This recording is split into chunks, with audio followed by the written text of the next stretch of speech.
All right, y'all. I am ready. New sub. Oh, hi, everybody. Hi, everyone. All right. Everybody ready? Everybody, does this also apply to me? Yes, it applies to the moderators as well. Y'all behave yourselves. Okay, hold on a second. Let me get this up on the screen. Okay. All right. Excellent. j0elewis, hello. Welcome to the channel.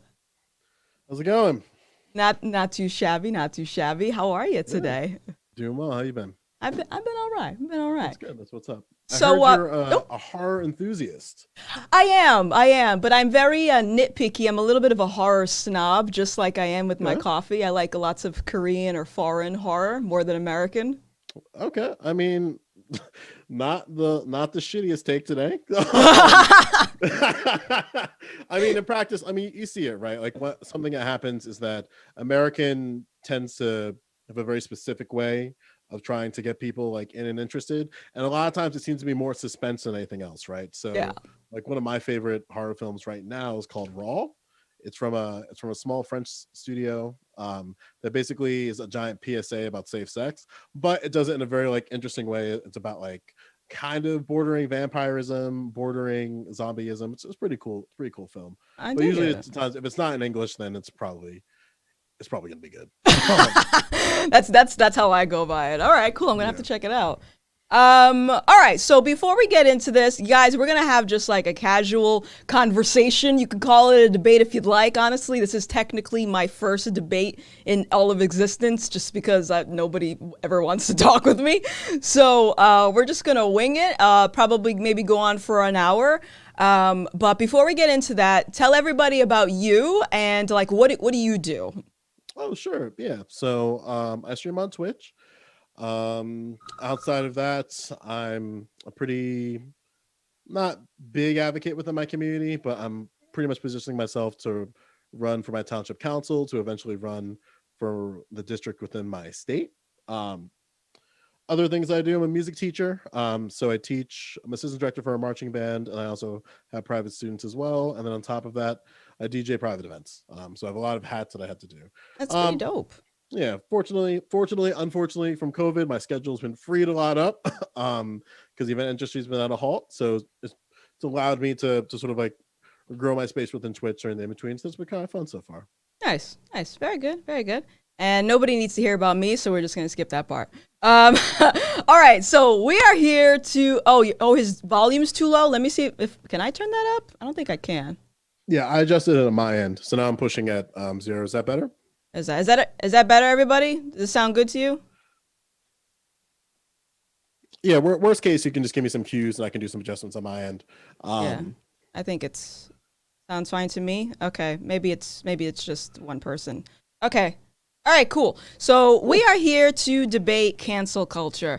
So let me first explain how this happened. I had been trying to get somebody to debate me on the topic for quite some time, and j0elewis retweeted one of my tweets yesterday, and he was like, "Let's talk," and I'm like, "All right, let's do this." So I don't like cancel culture. I find a lot of things wrong with it. But before I get into that, I want to know what your position is on cancel culture. Sure. It kind of ties into a lot of my personal pillars. The big thing is I think that because Americans do a very poor job with the understanding of nuance in conversation, we think of cancellation as this idea that these individuals can be sort of just yeeted from existence when in actuality it's not true. I think for a lot of people, myself included, cancel culture is just a reaction to the lack of accountability that exists within places like Twitter, YouTube, Facebook, and just media platforms at large, because we know that it came from just women's rights movements, like the idea of like the Me Too movement, which eventually evolved into what we consider cancel culture. The problem is, as we see in practice, when the public co-ops something, it gets very messy and very complicated. So I think for a lot of people who think that cancel culture is real, I think that it kind of diminishes the power of, if these businesses and corporations aren't going to make their elites accountable, then there has to be something else in play. Now that's where the kind of the questions, the fun questions get into, like at what extent do the people have to say about other people's conduct? But we've shown that the powers that be don't want to do anything in terms of their employees. And obviously it's places like YouTube, Twitch, and the one I can't think of right now. Basically YouTube, Twitch, and Twitter. It's shown that like accountability in regards to the terms of service is very vague. So I think it's because this behavior is not held to any type of professionalism. That's where we are. Is it going to get better? It's pretty much going to be the same. Most of the people who are considered to be canceled are just members of the elite. And these, what people consider these cancellations, don't really do anything in the long run. It's not really affecting their bottom line. Maybe they get a little blimp from an adjustment. So they get a blimp in like terms of losing followers or something like that. But in practice, it's not enough to really get them down. I do think that algorithms are also to blame. Maybe we could talk about that. I think that algorithms do a very poor job in terms of actually showing content what people enjoy. What happens is if something gets really good engagement, especially if it's negative, it's going to get pushed up from the algorithm because people are engaging that thing. Like people aren't retweeting cats 1,000 times because they think cats are cute. They're going to retweet the thing that's spicy, that's going to require some type of conversation or interaction. Does it have to be that way? I mean, it'd be cool if we could have deep dive conversations about cats, but obviously we're not there yet in society. So we're kind of stuck debating like really dumb, non-sequential stuff. So I would say that while yes, there is a level of accountability that has to happen, and I personally think that it's up to, if we want individuals to be responsible for their own conduct, then we have to make the businesses and these corporations that are in charge of these things also responsible for their employees. And this is where I think Twitter, Facebook, Twitch, they all have been skirting this really like fine line between like, are they employees or are they just representatives of the community? Because there's definitely a conversation about influencers. Okay. All right, cool. So I already have some follow-up questions for you, but I guess just to be fair, let me give you my position on cancel culture and just elaborate. I actually wrote it down just because I have streamer brain. So personally, I find that cancel culture is a form of bullying that's based in concern for self-interest rather than principle and used as a tool to sway public opinion. On a moral level, I find that cancel culture stifles creativity and diversity of thought and could lead to serious ramifications, including emotional trauma, defamation of character, loss of income, loss of life, to name a few. On a political level, I feel that cancel culture bypasses due process. While it may also infringe on someone's right to free speech, I also don't believe that cancel culture is a government privilege. But I'm sorry, I don't believe that freedom of speech is a government privilege, but rather a human right that's a necessary defense against tyranny, if we're going into specifics. So that's my position on it. Sure. So I wanna cycle back very quickly because you mentioned some things, and just so to be clear, do you believe that cancel culture isn't real? I believe the definition that people use to talk about this thing that's happening is definitely something not based in reality. For me, if something is canceled, that means something that it doesn't exist in the spotlight anymore. And what we found is that it came to a point of, as we saw with R. Kelly, as a way of when the systems don't do what they're supposed to do, then what are we supposed to do with these individuals? And then for some reason, not too sure why, again, I kind of blame algorithms here, but it kind of morphed its way into something that you couldn't even call it cancel culture per se. I would say that we need to push towards making sure that people are accountable for the words that they say. But unfortunately, because of the way that YouTube, like I said, YouTube, Twitter, and Twitch handle their employees, and how they, not really their employees, but the influencers on their platform, the influencers and intellectuals, we're in this weird gray area where there's just no accountability for what they say. And then some people feel like they're inclined, the only way is to call out this behavior because no one else is really acting.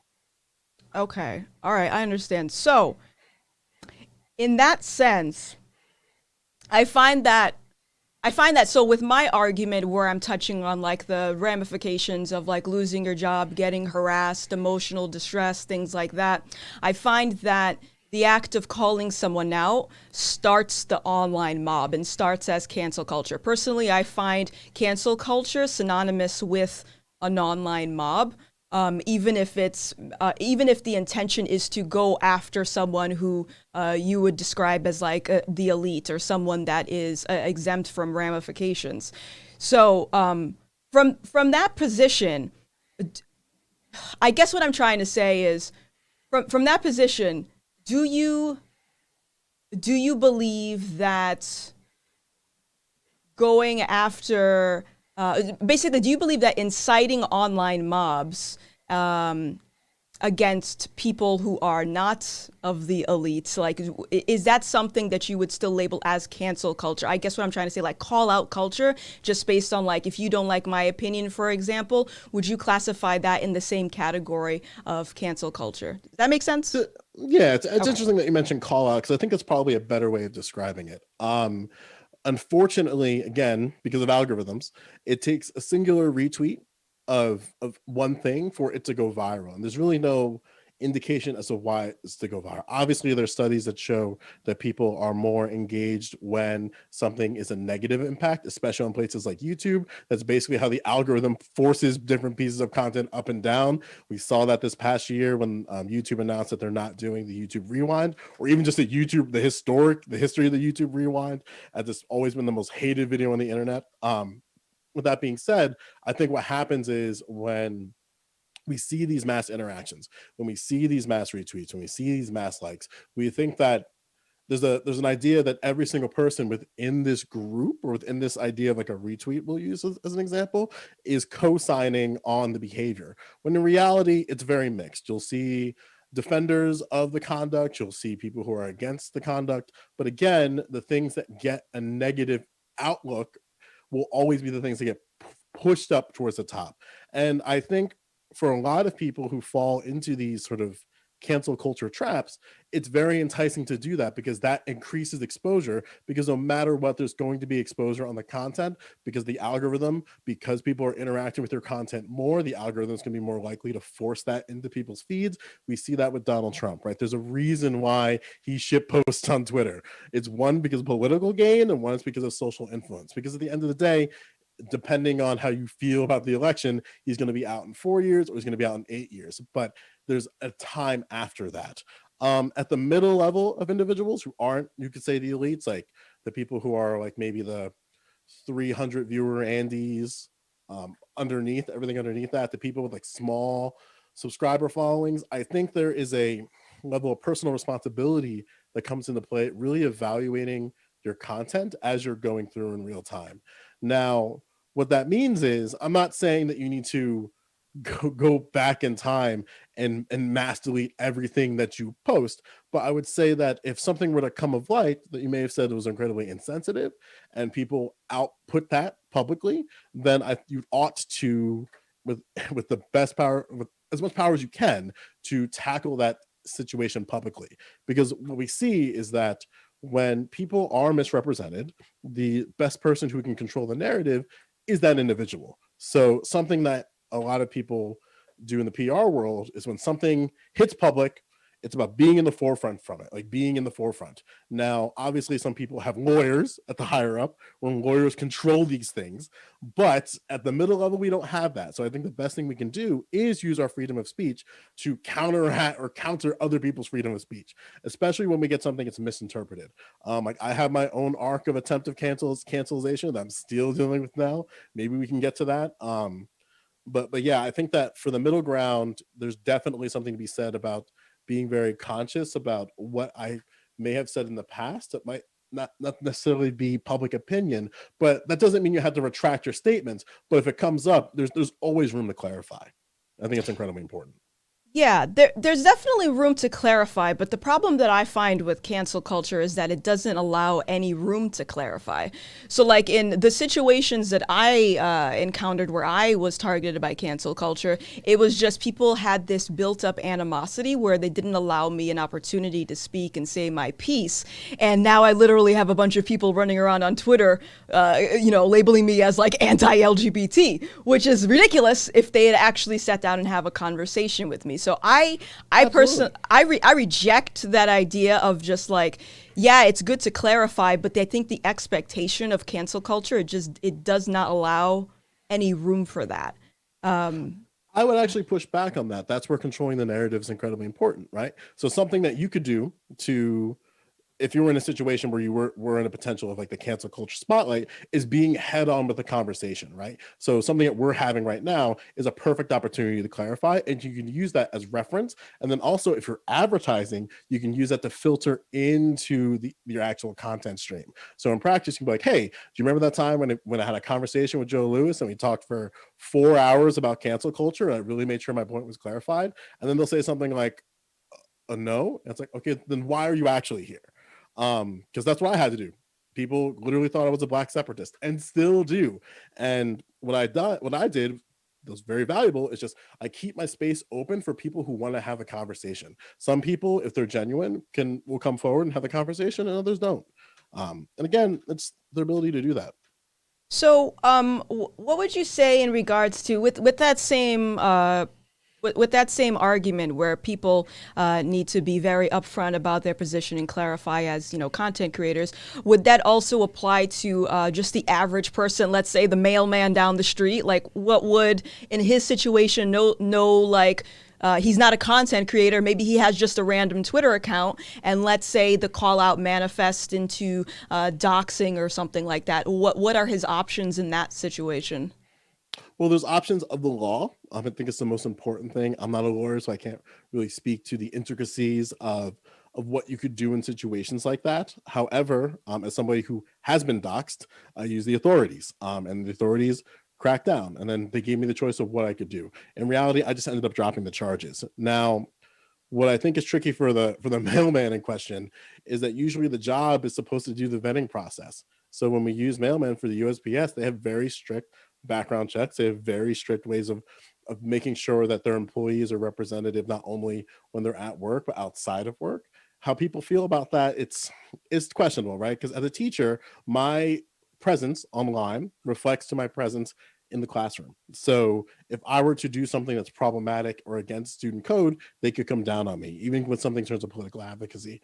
Where online is kind of a, for us, right, it's a little bit more of a wild west where we don't really have those types of structures in place to really make sure that like people are aware of these things, you know? Okay, so in that sense, you mentioned options of the law, but technically, couldn't the people who are initiating cancel culture against, let's say, a predicament of Me Too, an accusation of Me Too, can't they go by the options of the law and go through the proper channels to get that resolved? Absolutely. But what we found in practice is that America is still coming to terms about sexual assault in terms of believing their victims. As somebody who is a sexual assault survivor, when I went to law enforcement and I tried to file my claim, I got laughed at. And it's like, and the officer claimed like, oh, you just had a good time, go home. And it's like, well, actually, my girlfriend drugged me. But you know, we'll take that as you will. And then even through multiple tries, I tried 3 times. Each time my claim got denied. Now, did I go out there and actively like try to cancel my ex-girlfriend? No, but being able to tell that story for the other people who might have the ability and might have more maybe clear and definitive evidence to come forward is a very important thing. Now, with that being said, when we talk about things like assault, it's shown that the system doesn't really side with the victim, and that's really unfortunate. Okay. So so the law doesn't aside. Do you have like the numbers on that? Like how what do you I I mean, guess what are you basing that off of? Because we could say the same thing about people who make false accusations. I'd be curious to see what the numbers are between the false accusations to people that legitimately did wrongdoing. And I feel like cancel culture doesn't allow room for someone to have a fair trial. oh yeah, for sure. But this is why we have like groups like Rain, right? Rain's a fantastic resource for survivors and also just sexual assault survivors. Is all stems of assault, and what I mean by that is it's a great resource for these things. I don't have the data for false accusations versus actual assaults, but Rain is a very great resource for something like that. Okay. All right. No, if I knew we were going to get there, I'd be totally happy to bring up that information. But for the sake of time, I don't want us to be like Yeah, just yeah, click yeah. clacking on either side trying to cherry pick facts. You know. No, no, no. That's no. That's all right. It's all right. It's all right. Okay. Okay. So let me see here.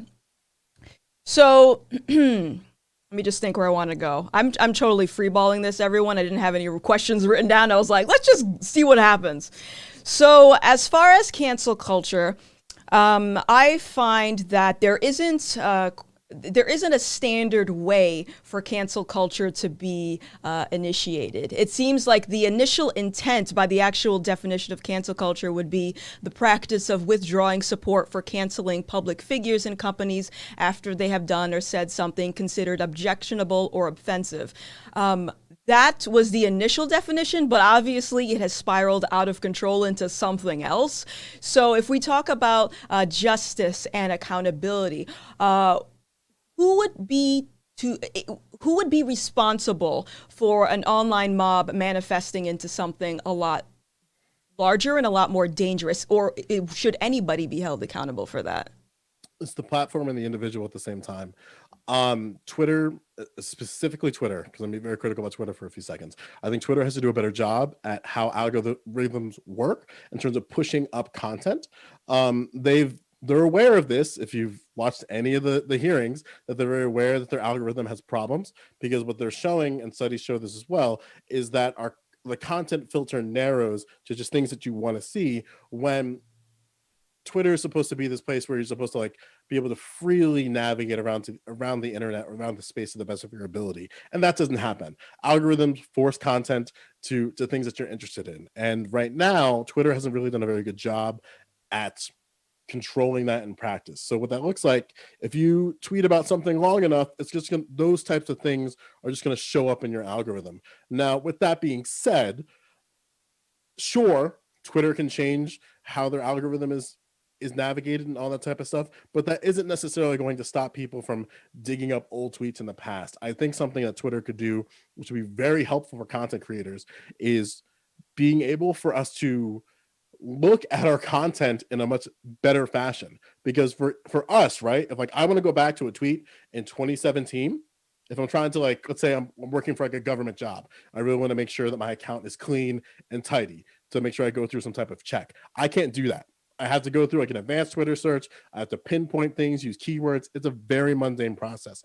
And I think something that Twitter could do is make that process easier, while at the same time making different types of security settings so that people can choose what type of content's out there.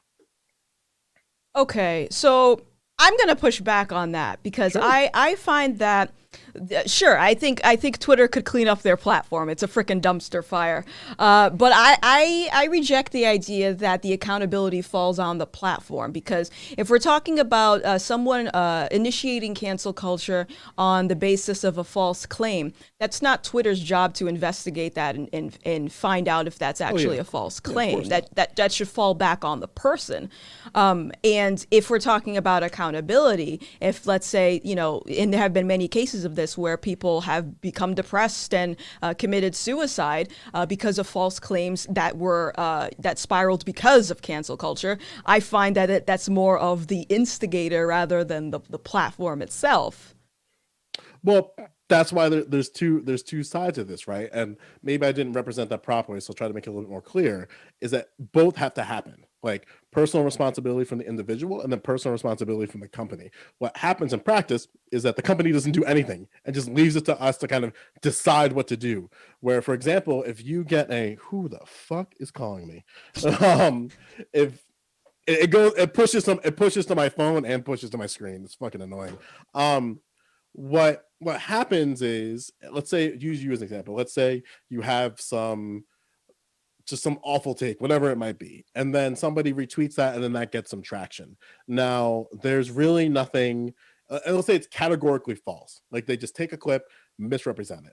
There's nothing really at place for you to attest that, hey, people are taking doctored footage of me and pushing that and potentially doing that to antagonize me. There's nothing. Twitter has nothing in place for you to do anything about that. You just kind of have to let the wave rock, and I don't think that's acceptable, because again, like we're in this world where we want the individual to be held accountable, but then there's nothing in place for these companies to be held accountable. So it's just this wild west of ambiguity. Okay. I don't agree, but In any case, Let's pedal back a bit, right? So let's say if let's say there's a tweet that you have in the past that people don't agree with, right? yeah. And then somebody catches that and calls it, we'll say, misogynistic, and then they push it out and saying like, hey, this content creator said something misogynistic, and then like it got some traction, and it's a little bit in like the wheel, like the Twitter wheel cycle, right? Mm-hmm. What do you think should happen in that situation?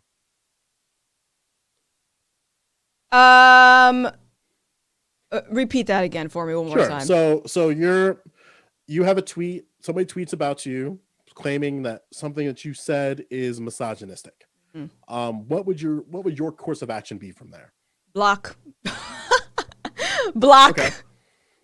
Do you think that Twitter should have a say, or should be able to like go to Twitter for something like that if you feel like you're being harassed in such a way? If I'm being harassed, yeah, absolutely. I think personally, I think that there is a difference between one person calling someone an idiot on Twitter and 5,000 people calling someone an idiot on Twitter at the same time. And so in that situation, if it was just that one person, I'd hit the block. If it's a bigger problem, I do agree that Twitter should have something in place to stop that, because it seems that Twitter specifically likes to cherry pick which type of content is allowed on their platform. But ultimately, I find that the responsibility still is on the person that's doing the tweet in the first place. Absolutely. And then what happens in practice, right?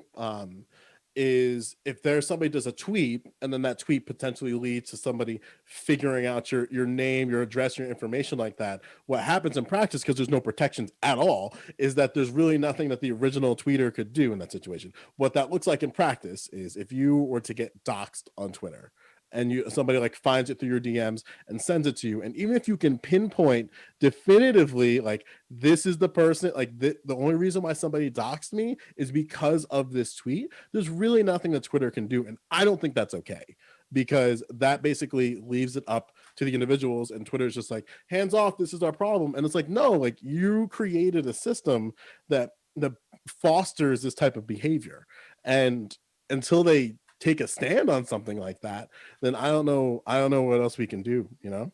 So, so you bring up Twitter. Do you look at cancel culture exclusively through Twitter, or do you look at that on any platform? On any platform, yeah. So in the case of, let's say, a journalist who just doesn't like a celebrity and makes an article with false information on it, who is to be responsible in that situation, the person or the publisher? Both.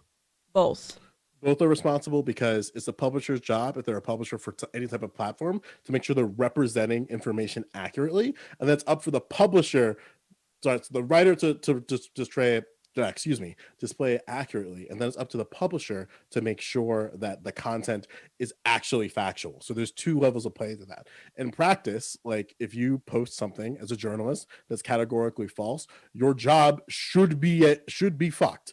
But unfortunately, and Fox News can be to blame to this to an extent, because they skirt around the idea of fact versus opinion. But we know, and there's studies that show this, that people don't really do a good job at discerning opinion from fact, especially when it's on television. I don't use mainstream media, but especially when it's on television or like you're consuming it. So I think that if somebody posts something that is categorically false, that's up to both individuals to react. So the journalist acknowledging that the thing that they did was false, but then the publisher making sure that journalist is accountable.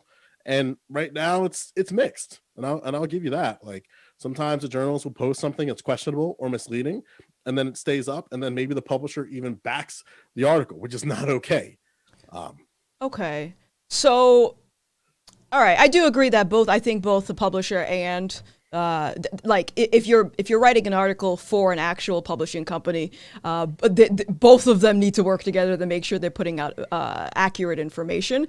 Remember that guy? What the fuck was his name? He used to have a nightly show. I think it was on NBC. I just remember him lying about being a nom or some shit.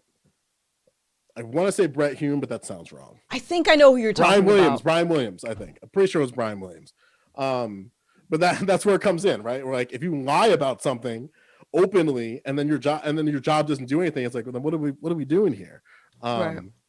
But again, like it has to be, it's got to be both. It can't be one or the other. Okay. So I guess my next question is, do you look at cancel culture, online cancel culture, and the act of calling people out?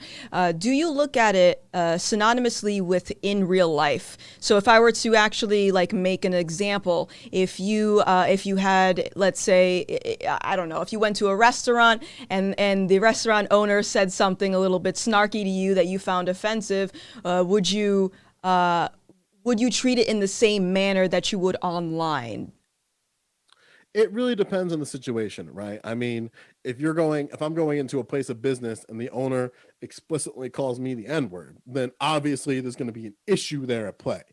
Now, just am I looking for that individual to not have a job? No, but I think that when you're dealing with individuals and you're concerned about a type of behavior, I think it's important for other people to know that so they don't walk into that situation, right? Like I'm not going to recommend an individual who might not have a firm grasp on trans rights, as an example. What that looks like in practice is I'm not looking for their business to be canceled or something like that, but I would let my trans friends know, like, hey, just so you know, this owner is not really strong on this, so I'm not too like, and take that however you'd like, right? Because obviously there's issues with freedom of speech right now, or the ideas of freedom of speech, but freedom of speech does not mean freedom of consequence. And I think sometimes when people get lost in the counterculture trap, or they think that like people, I don't know how to word this thought properly, but they think that like, oh, this cancel culture is an infringement on free speech, when in reality, it's just because you have the freedom to say something doesn't mean that people aren't allowed to react to it. Does that make sense? Yeah. Oh, yeah, totally. I agree. I agree that everyone is entitled. I am a big advocate for freedom of speech, as I said. So even if I don't like what somebody says, I would allow them to say those things because I feel like infringing on someone's ability to speak their mind goes against human rights, personally. Um, Right. I do want to cycle back. You mentioned like if the restaurant owner was saying something racist. What about false claims? Like back in my day, I know my age is probably showing. Back in my day, there was this thing that you could do called Yelp, where you left reviews, you left 5-star ratings, and it seems that people don't do that anymore. They'd rather go online and exacerbate the situation and tell all of their followers how much of a racist this business owner is. But for the sake of the scenario, what happens if that person confused just him being rude with him being racist? What happens then? Yeah, and that's why, and that's my again, it kind of cycles back to my critique of the algorithms, right? Because Yelp, I mean, look, man, I'm old as fuck. I remember when Yelp was amazing, where you could just go on Yelp and get like accurate information about a fucking place. And then in practice is that when people had legitimate complaints about something, businesses were allowed to basically cry to the powers that be and go, these negative reviews are bad. And then for a lot of businesses, they just got yeeted out of existence. Or even worse, which is what we see on Wedding Wire as an example, people just push positive reviews just so that your business can be pushed up towards the algorithm, so you can get like superficial rewards like DJ company of the year or florist of the year, when a lot of those reviews might be manufactured. Then what happens is, when you don't really allow people to have like a wide array of reviews and how they feel about something, it lurks into some place like Facebook. And what sucks about that is that you see people who have, and I agree with you, like really poor experiences at a place, and maybe it's not telling the entire story. And then what sucks is the business can't control the narrative, because the way that Facebook works, for example, there's no real way to be able to like filter what is posted, because they give a lot of power to the individual in terms of the content. Even if you post on their wall, right? Like I have a DJ business. If somebody does a bad review on my Facebook wall, I can't do anything with that content. I can try to push it with other content with the algorithm, but in reality, that post is going to stay up there. And that's not okay, right? Because when if you're trying to control the narrative and be like, hey, this person isn't telling the truth, there's nothing about what this person said is factual, there's not a lot in place that you can do except just keep forcing the situation into the forefront. And I think that what you should be able to do is have the proper resources. If somebody wants to call you out publicly, then you should be able to handle it publicly. But as Facebook is currently structured, that's just not something it's I won't say it's practical, but it's not something that it allows, which I don't think is okay. Okay. Um. So, all right. So there was a lot there. I'm sorry. There was a lot. No. It's okay. It's okay. It's okay. Yeah. All right. So another thing that you said was people have the right to say what they want, but they're not free from consequence. Who's in charge of that? Who identifies what someone needs to be held accountable? Where is the line drawn, and who is drawing the lines? It really comes down to your impact of your messaging, right? So as we saw, I'm going to go a little bit of a history lesson. Patrick Moynihan was a senator from New York. He's the second longest serving senator in New York. TLDR, when he was working for the Johnson administration, he released the Moynihan Report, which was an analysis of poverty in ghettos. And what happened is when the New Left got a hold of it, it was sexist. It was racist. And then when the feminist movements got it, it was sexist. When in reality, basically what happened was you saw that this was an individual who had very like important critiques about poverty in ghettos. However, his solutions, their impact, you could argue, were sexist and racist. And I think what's incredibly important here is that the author can't really control the impact of whatever their content is. But what I think is incredibly important is making sure in your writing and what you're talking about that your intent is incredibly as clear as you possibly can. Now, what Moynihan tried to do is that he went on Meet the Press to clarify. And I don't know if you remember, God, we probably weren't even like a thought back then, but he pushed forward. It's like, I'm going to go and Meet the Press to really advertise this, because the plan was for the Moynihan Report to be part of a second wave of civil rights legislation. But once the New Left and feminist movements got it, it basically got canned. In practice, what should have happened there was additional clarification of his critiques of the article, and something that he did very it was a gangster move. Like when he was on Meet the Press and somebody pushed him on what, like, people thought it was sexist, people thought it was racist. How do you put it? And he said, well, I can't do anything for the fact that this man can't read. Now, and again, like talking about Black poverty and just poverty in general in the 1960s is a really like controversial take, especially considering that the American zeitgeist didn't really understand much of what he was talking about. Obviously, there are parts of that report that were correct, but the report got canceled and then basically co-opted by conservatives. Now, do I think that's okay that people miss the impact of that?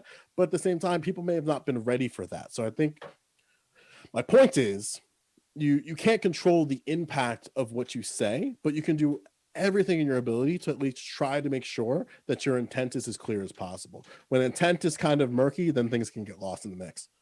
So just to be clear, when you talk about making your intent as clear as possible, is that falling on the person who is essentially initiating the mob, or the person that the mob is targeting? I think both, right? So if you post something online and it might be a little dicey, you have the option to clarify, right? Like there's a bunch of ways you can do that. Unfortunately, as we see in the practice, the thing that gets the traction for whatever mob is coming forth is the retweet. Because I think what Twitter does a very shitty job at doing, we're going to cycle back there, and Facebook too, is that it doesn't matter if you do a subtweet about your clarification, it's going to push the original tweet. And even if you're in an interaction of like trying to like this is not what I said, even in the subtweet that I posted within that, I'm clarifying, people aren't going to see that. They're just going to see the OP. And that's where I think that, again, there's a bunch of ways that Twitter could adjust that, but again, those would all be compromises to a bigger problem, which is that it has to do a better job at not filtering negative content to people. And what I mean by that is just like people can have weird takes and stuff like that, and that's totally fine. You're allowed to say whatever you want online, and unfortunately, Twitter hasn't really done a fantastic job at giving people content that they're looking for. It just creates a sort of like feedback loop of content based on the algorithm. So the algorithm is outputting something and you're just inputting the algorithm. So it's just this crazy feedback loop. And again, there's studies for this. There's a bunch of studies that cover this as well. So let me go back because I don't think I got an answer. So I'm going to go back again. Yeah, go for it. So in the context of an online mob starting and someone initiating that mob, who is the one in charge? Who's the person that says, I find this offensive and this should be everyone should unanimously agree that this is offensive and thus creating the mob? Who is that person? It's like, who's in charge of it? Who's in charge of it? Both people are. Both. Yeah, because again, you have the power, like as the person who made the tweet, you have a power of doing with whatever you want to that tweet. Now, you can do something as simple as just delete that tweet, clarify with a message, and be done with it. Or you can reach out to that individual and just be like, hey, dude, what you said was misleading. What you said was false. Like, can you delete the tweet? And people have done that to me, and I've obliged. Now, is everybody going to do that? No, but that's why I mentioned earlier about being able, like, you can control your narrative when something like that happens. And I think Twitter and every single platform has to do a better job at people being able to control their own narratives on these type of things. Okay. So it's to me it sounds like it's in the I guess in the context of cancel culture, where someone initiates a mob because they find something offensive, they find something amusing, etc. And if that's subjective, is it not?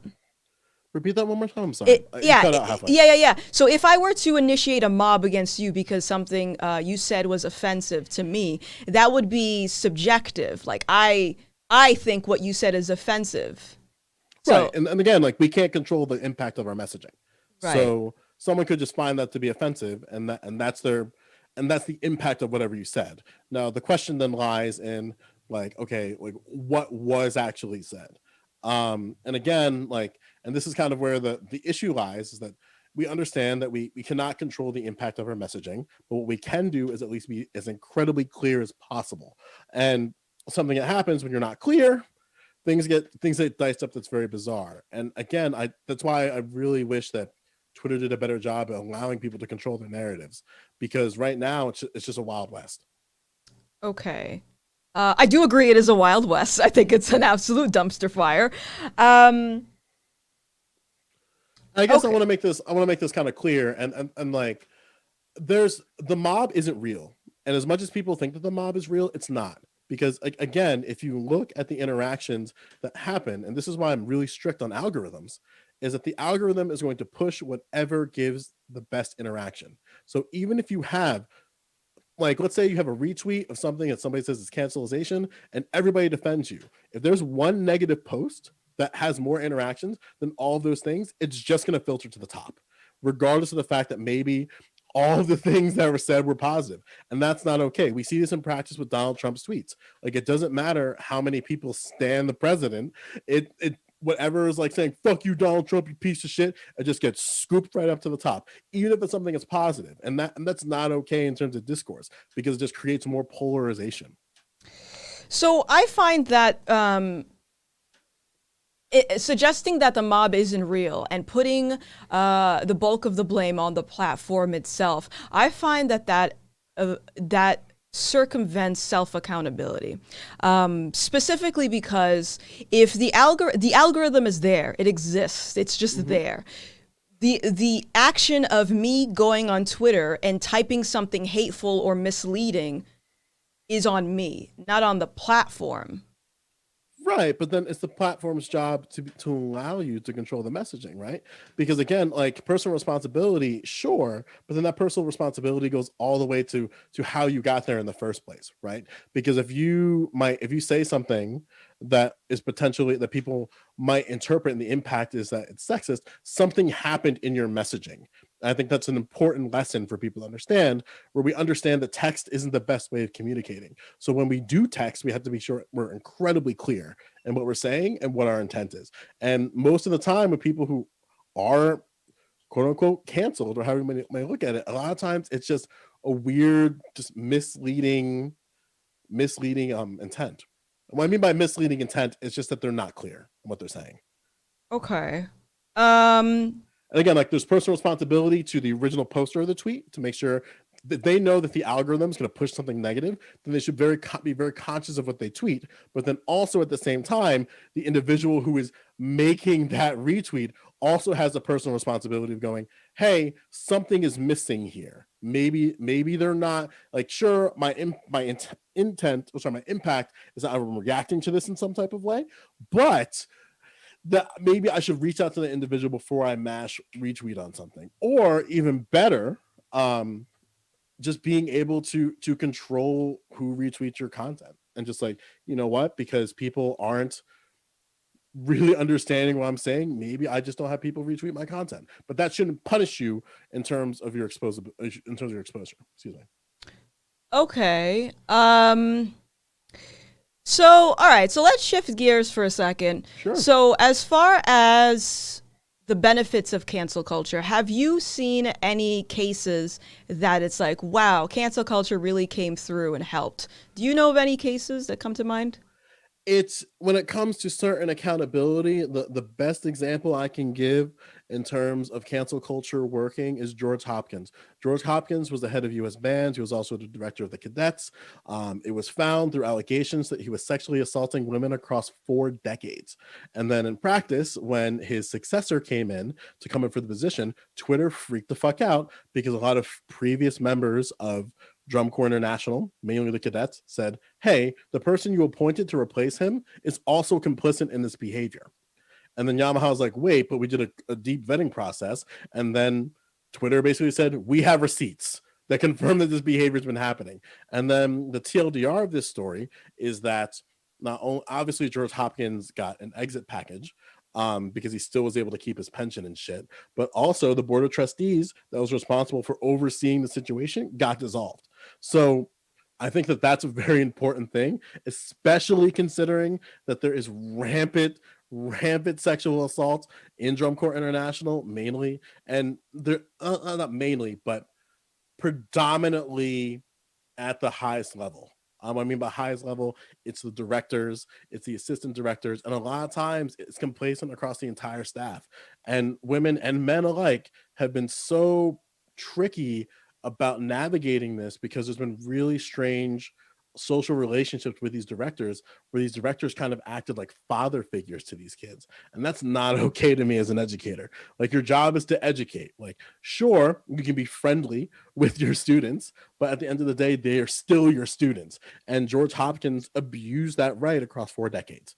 And this is somebody that even I respected. This is somebody who's judged my ensembles, and then just to look back to like, okay, this is just a dude that completely broke the trust of thousands of students is not acceptable. And if it was not for Twitter and Facebook, we wouldn't be here. He'd still probably have a job to this day. Okay. So okay. So I guess maybe my correct question should have been, do you find that cancel culture, the results of cancel culture have been more beneficial or had more negative effects overall? For its original intent to call out people for sexual assault and misconduct, I think it's done very mixed results. In practice, you have some individuals where, like I mentioned with George Hopkins, there's very clear indications of misbehavior, very clear indications of misconduct. And then the reason why people didn't go forward is because they were fearful of their jobs.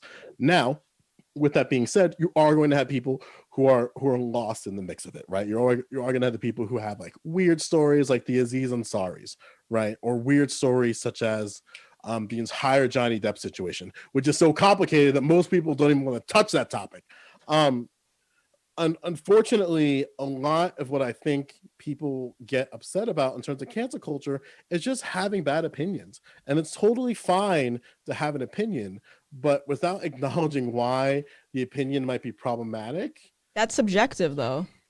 Yeah, but there is historical context. Like, if I agree that talking about race in America is hard, because Americans disagree on the history of race, there are certain words and certain terms that could get lost in the historical context. And then even if you try to co-opt it, maybe America hasn't really come to terms with that word in the first place. And this is the problem that we're running so often right now in Twitch politics, where people are trying to co-opt words without really coming to terms with the history as to why it's problematic. So they'll declare something and then sort of backpedal. It's like, I don't know why everybody's upset with me. You know? So I guess let me relay it to an experience that I saw this year, and I'm sure a lot of people in the chat can relate to it. The presidential elections in the U.S. So I personally, as a creator on twitch.tv, I recall seeing a lot of streamers get deplatformed or basically just ostracized because they made it public of their political affiliation, namely voting for Trump. To me, it seems like the idea of ostracizing and trying to effectively cancel someone because of their affiliation, that's an opinion. That's like, to that person, it's subjective that it is a bad position to have, but that's based on them. And do you agree or disagree? I mean, people are welcome to vote for whoever they want. And here's the thing, right? I'll make this as clear as possible. Both sides are shit. There's no denying that. Republicans are trash, Democrats are trash. And unfortunately, what people kind of fell into the trap of is thinking that performative leftists actually give a shit about politics. In reality, they don't. So what happens in practice, and Donald Trump is a tricky one, we'll get to that in a second, but when we talk about politics, the question is like, which politician in a winners take all system can help you push towards whatever you want. If you think that's Donald Trump, that's totally fine. If you think that's Joe Biden, that's totally fine.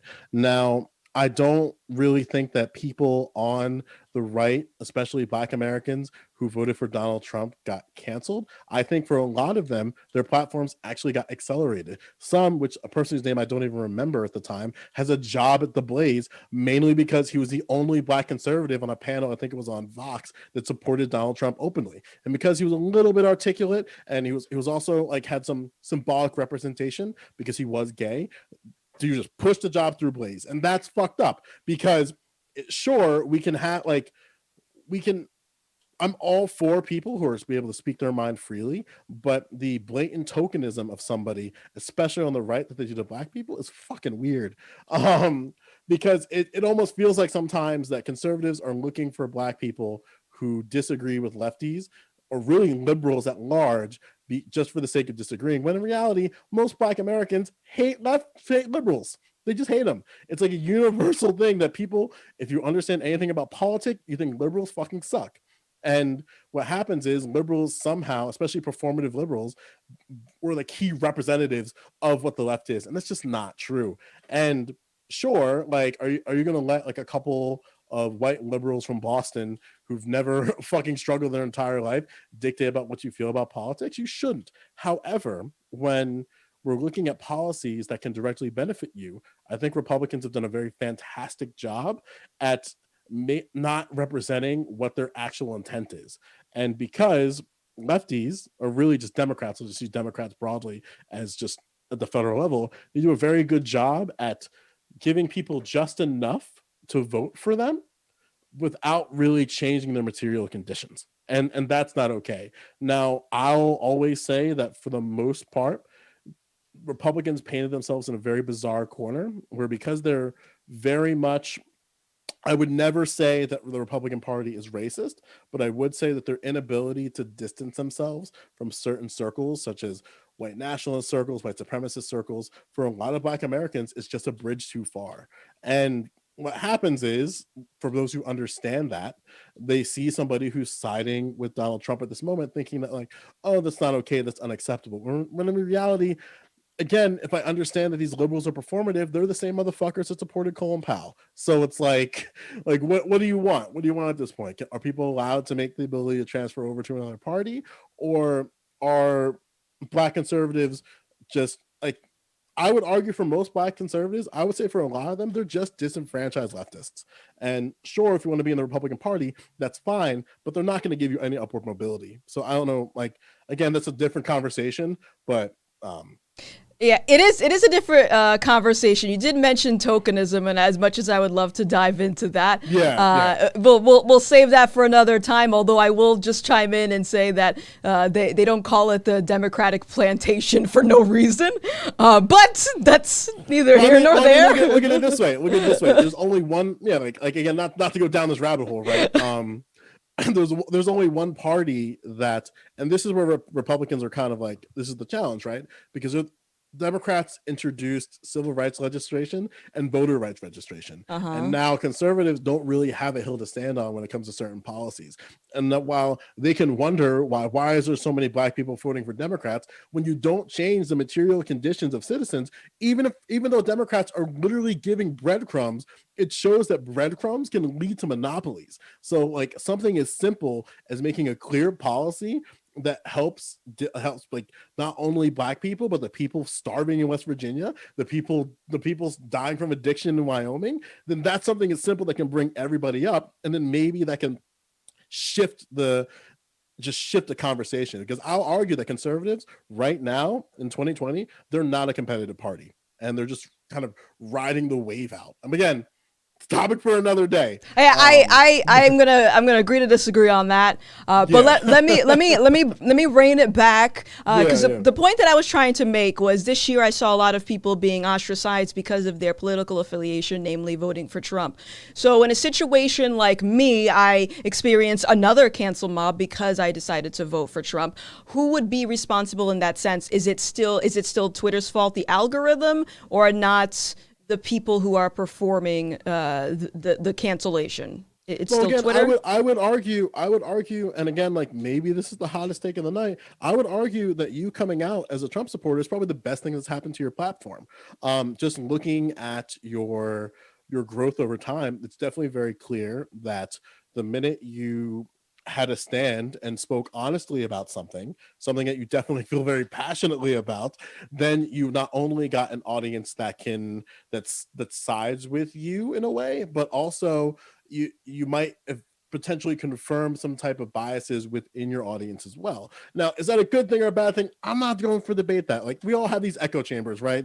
Really, at the end of the day, like, we want to create a space that's very inclusive, but unfortunately, in terms of content pushing, a lot of times it's just people we agree with. With that being said, I would say for you, it's a net positive, especially considering that we don't have a lot of open, again, like, I don't know where you fall in terms of the political spectrum, right? But you're definitely farther right than I. And again, that's totally fine. And this is why I long for conversations like this, because again, I was a former conservative, I was a former Republican. So like, I'm totally, like, I understand the frustration that Democrats bring, and I understand the frustration that Republicans bring. Now, with that being said, when it comes to cancellations, and in terms of being like frustrated, there is a disconnect where performative libs just don't listen in terms of what people have to say. Like, we want freedom of speech, right? And we should ought to go to freedom of speech as much as possible. But just because that somebody supports Donald Trump or whatever has you, doesn't mean that they change in any type of way. What I think is unfortunate, and again, like, I'm very critical on algorithms, because right now they're really fucked up. I do wish that there was a better way to relay conversations without negative posts being pushed up to the top of that. Like, I want to see Black Americans be able to openly speak about whatever they want without having to worry being called a coon in the comments section. Like, that's never going to be okay to me. Now, granted, there are conversations about like what it means when a Black American calls you a coon. Like, there's a whole side conversation for that. But the algorithm shouldn't be able to push a comment up like that, right? Like, again, like, I have my own dealing with cancellation, so I feel you there. It fucking sucks. Yeah. Okay. I think that the person should just like mind their own business and not post it in the first place. Yeah. It's like, and again, like, this is why I tell people all the time, like, if you disagree with something, the mute button's fucking free. Like, just because somebody supports Donald Trump, and that's the thing why I think a lot of people who get upset about Black Americans supporting Donald Trump, they're just performative libs who don't really participate in the federal like any type of democracy in the first place. They think that voting is the most important thing, when in reality they couldn't name their council members, even if I gave them 30 seconds on the internet. Like they wouldn't even know how to search for that, or they don't know like what type of like redlining laws that exist within their own township, or whatever, even what their local politic looks like. But they think that the federal level is just the be all end all, when in reality the real game's at the local level. Like as much as like people are so happy about the symbolic representation of all this rainbow coalition of folks that Joe Biden's bringing in, these aren't people that are going to vastly change our material conditions. It's going to be the council members and mayors who've been sitting in their office for over 2-3 decades, like in my township, and not doing shit. And then like what happens is you get somebody like me who's pushing against the grain and trying to get people out of there, and that's when you see change.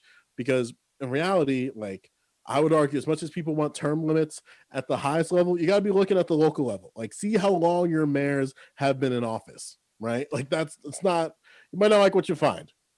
Okay, so we're at 4:30. You said you have a class. How much time do you have? I'm good.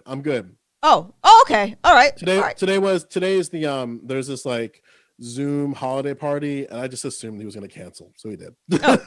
Perfect. All right, cool. Yeah. All right, excellent. So let me tackle back on that last part, because there is this, when we talk about cancel culture, there is this idea that cancel culture is used primarily by leftists, or like it's a tool by leftists. So do you agree or disagree with that statement? Yeah, absolutely. Again, like I think that most of the people who push these retweets are the performative leftists who they want to feel like they want their fucking ally cookie from their black friend, but then they might just use the hard R in private. Like, and again, like what I mean by that is most of the time, look, it's COVID. I get it. I'm bored too. I just got to the title screen of Netflix. I beat Netflix the other day, and I get it. Like you want to be like we want discourse, like we want like type of like pushback and discourse and conversation. But at the same time, like a lot of times I would argue that most people who participate in performative like call outs tend to be liberals. And I don't know where that exists in the conversation yet, but it's definitely something that I can't not ignore. Yeah, no, because I looked up some research on cancel culture. I've been looking into it for a while. There's not a lot of research on it yet. But I did find some polls just for the sake of adding some nuance here. So I looked up a political poll, and it said that 49% of Americans say that cancel culture has somewhat or a very negative impact, whereas 46% of Americans believe that cancel culture has gone too far. But to get even more specific with that, they said that 55% of voters aged between 18 and 34 said that they have participated in cancel culture, whereas 32% of voters over the age of 65 have participated. And then the one final thing here is that another study by the Catco Institute this summer said that 52% of liberals feel that they can't publicly express their political positions, whereas 77% of conservatives feel they can't publicly express their positions. So to me, it seems like it seems like cancel culture is rooted in a certain ideology. Personally, it feels that way, where it's the younger generation sympathizes with it more, as well as the leftist part of the spectrum like it more. Sure, but we also have to be incredibly careful when we look at data, especially surveys, right? And again, like it's very interesting how we understand that there are margins of errors of polling, and we have to really like understand like what the sample size was talked about, because I would argue that most polling doesn't really do a fantastic job at really getting the answers and like the actual data that we're looking for, right? Because I really want to understand how we can solve the polarization problem specifically within algorithms. But one of the problems is when psychologists, sociologists, engineers do these type of studies and these type of surveys, either the sample size is too small or they don't ask the right questions. Because again, another problem with surveys is that most people don't participate in them openly. So researchers have this weird problem of like, okay, how do we get these people in here in the first place? Now, I'm not trying to diminish polling at all. I'm not trying to diminish that completely, but I'm always curious about like what the determination is based on the data, right? So when they go through these sample sizes, like what are the conclusions that these researchers are making about these type of things? And that's something I'm always wondering about. Did it mention anything with that in the study directly? Like, did they make any type of correlations as to why, like why they might think that, or like something else they added upon, They did. or rather, like what the questions were, right? So let me see right here. For the first part with the political poll, where they determined that mostly Generation Z tends to be the most sympathetic to punishing people or institutions over offensive views, followed closely by millennials, where Generation Xers and baby boomers have the strongest dislike for the practice. When they were polling people, they used the definition of cancel culture as the practice of withdrawing support for canceling public figures, companies after they have done or said something objectionable or offensive. Gotcha. But as far as the other survey where they were talking about the conservatives and liberals and how they feel that they can publicly express their political position, you mentioned that surveys can be altered, or maybe they don't, cover all the bases. Well, which it's not that they're altered. I just want to make it clear because Yeah, yeah. I basically simped for polls, but then acknowledge that, well, we go like acknowledge polls sometimes. What I mean by that is we got to make sure that the sample sizes are large enough so that they can really get to like really nitty gritty conclusions, right? Because if I go to the Midwest, if I go to if I go to like Los Santos, no, let's say fucking Los Santos, Jesus Christ, I play too much GTA. Like if I go to Los Angeles and I just pull a bunch of white liberals, but how do you feel about cancel culture? Of course, I'm going to get skews of bias in my study. Versus if I go to Wyoming and do the exact same thing, or even Texas, I might get a totally different sample size. And that's why I think that sometimes when they do these studies, they hyper focus on a particular region or area, when in reality it gets very, very dicey. Because I'm not gonna, like, if I'm talking about, for instance, the reflection of Black Lives Matter, for instance, if I only poll people in Sarasota, Florida, I might not get the sample sizes that I'm looking for to create types of conclusions. But then what sucks is, and this is again like maybe a side conversation we could have about intellectuals, is that when researchers bring forth this data, people think they're the definitive source. And it's like, well, this study showed that. And it's like, wait, what does the study look like? Where was it? Did it have a vast variety of different collections of people? And then sometimes they might say like, well, we just polled our university. And it's like, okay, that's cool. How big was the sample size? Oh, we just did it during lunch hours and was just kind of just like college freshmen and just passerbys in the cafeteria. And it's like, okay, maybe you should expand that and broaden it. Like, that's why I think, especially when we're bringing like polls and stuff, not necessarily have multiple things, but be able to like to have multiple like studies that we can refer to. Cause I love polls and really like looking into those type of things.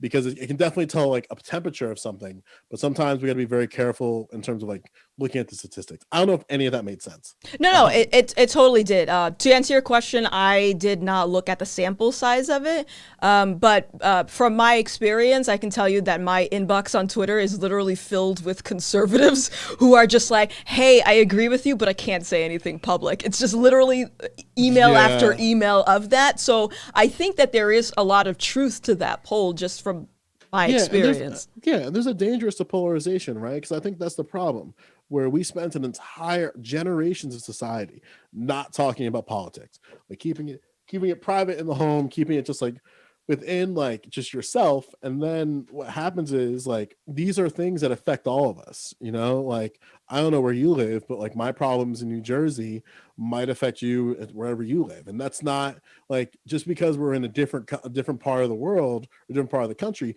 doesn't make us any less American. So being able to have fruitful conversations about our differences can help lead to types of changes, right? Because I don't think there's a lot of solutions in society. I think we just have compromises. And if we understand that we have compromises, then we have to be able to talk about these things freely. And again, like I don't think and this is where I'm really hard on social media, they did a very shit job at allowing these discussions to happen in a fruitful manner. But it's also understanding if this is the first time, like Obama was the first president where we're even able to really talk to anybody about these things, right? Like before it was just like, oh, Bush is in office. We didn't have like these, we did have these sites, but we didn't have places where we can run into a total different array of folks about things. And now we're kind of in the growing pains of like, okay, how do I talk to grandma about George Floyd? How do I talk to my boomer dad about about UBI or something like that? When in reality, I might say something like, well, I don't talk about politics. And it's like, well, this affects me, so maybe we should talk about this. You know? Okay. Well, hold on. I had a thought in my head and I just got a brain fart. Woo! Must be the weed. All right, hold on a second. Okay, so I asked you earlier about like who's the person that's drawing the line? Who's the person that says this is offensive and like, you know, where the line is drawn, right? So in terms of cancel culture, and we talk about accountability, let's say that you wanted to hold somebody accountable. What are you looking for, and do you find that it is synonymous with what other people look for when they do cancel culture?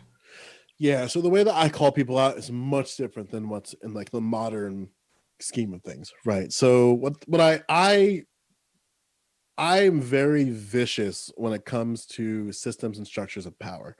And with that being said, I think that a lot of people are just consequences to being just a cog in the system at large. What that looks like in practice is that maybe there's somebody who thinks that we shouldn't talk about race and we should go to a more class-based struggle instead. And what I tend to do is basically just call out the behavior where it's like, I'm not trying to call out this individual. I'm not trying to basically diminish this person's humanity. I'm just saying that this behavior is unacceptable. Another example I could give is that, like, because my friends do this all the time, where like they'll say some shit like literally like a couple of weeks ago, where my friend just said, just openly in a fucking game of Call of Duty, man, I don't really like black girls. And I'm like, okay. and then what happened was he started just elaborating on just some, how you would say, chef's kiss worth of the shittiest takes on the planet.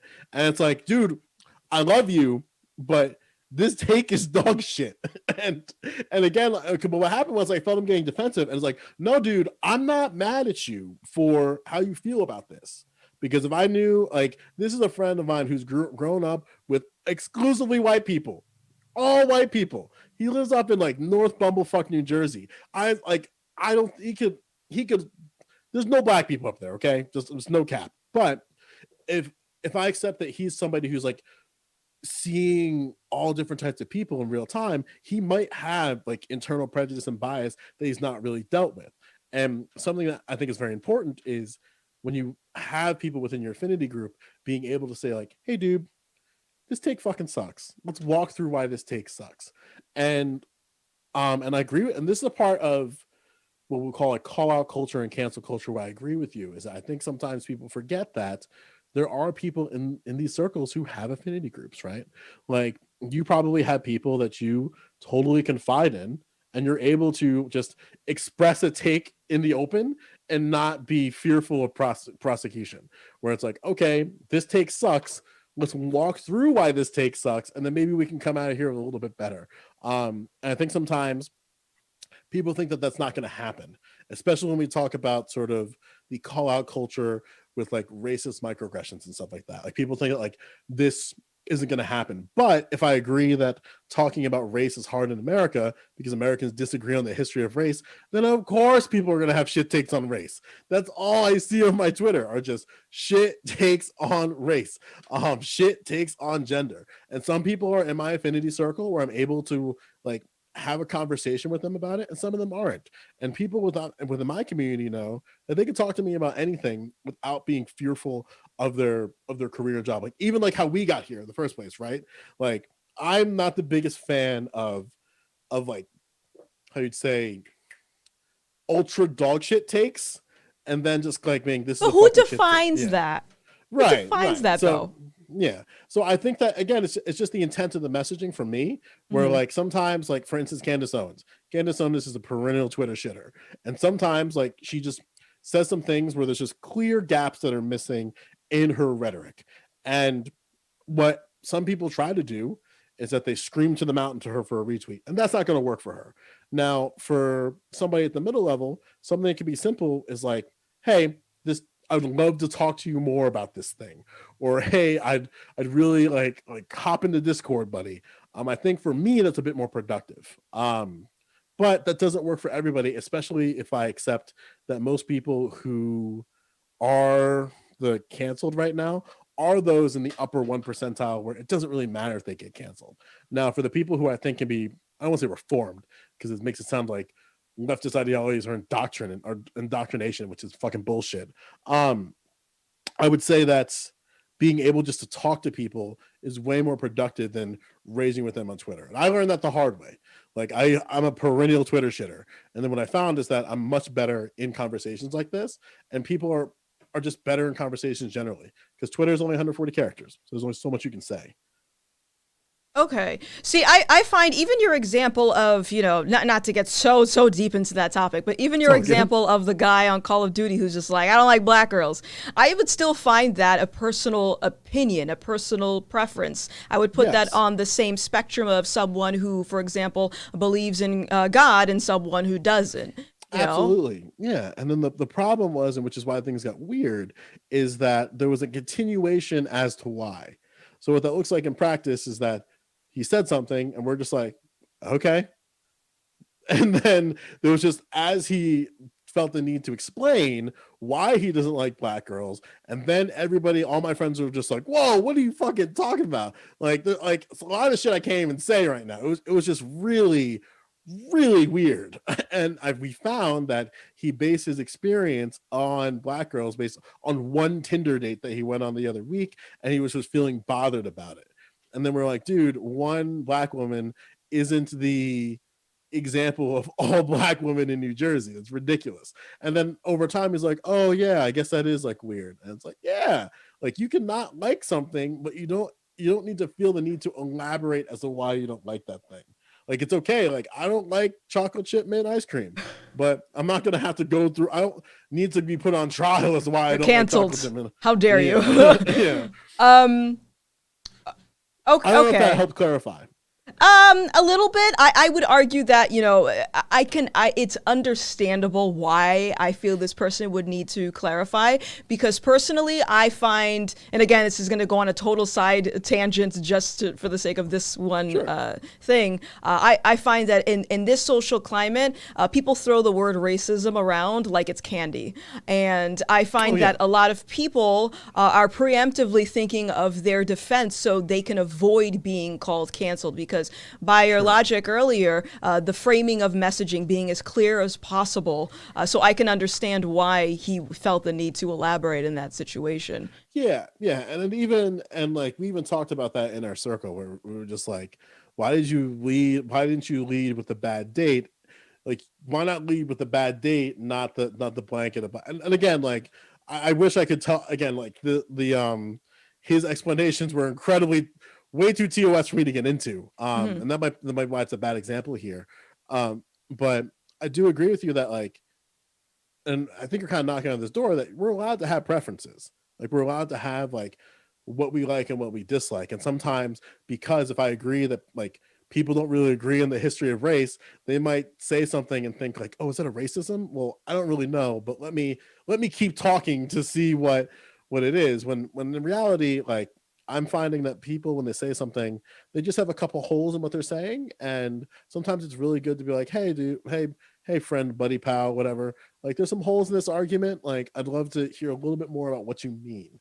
And sometimes people fall into the trap, like as you're alluding to, that they say, well, that's racist.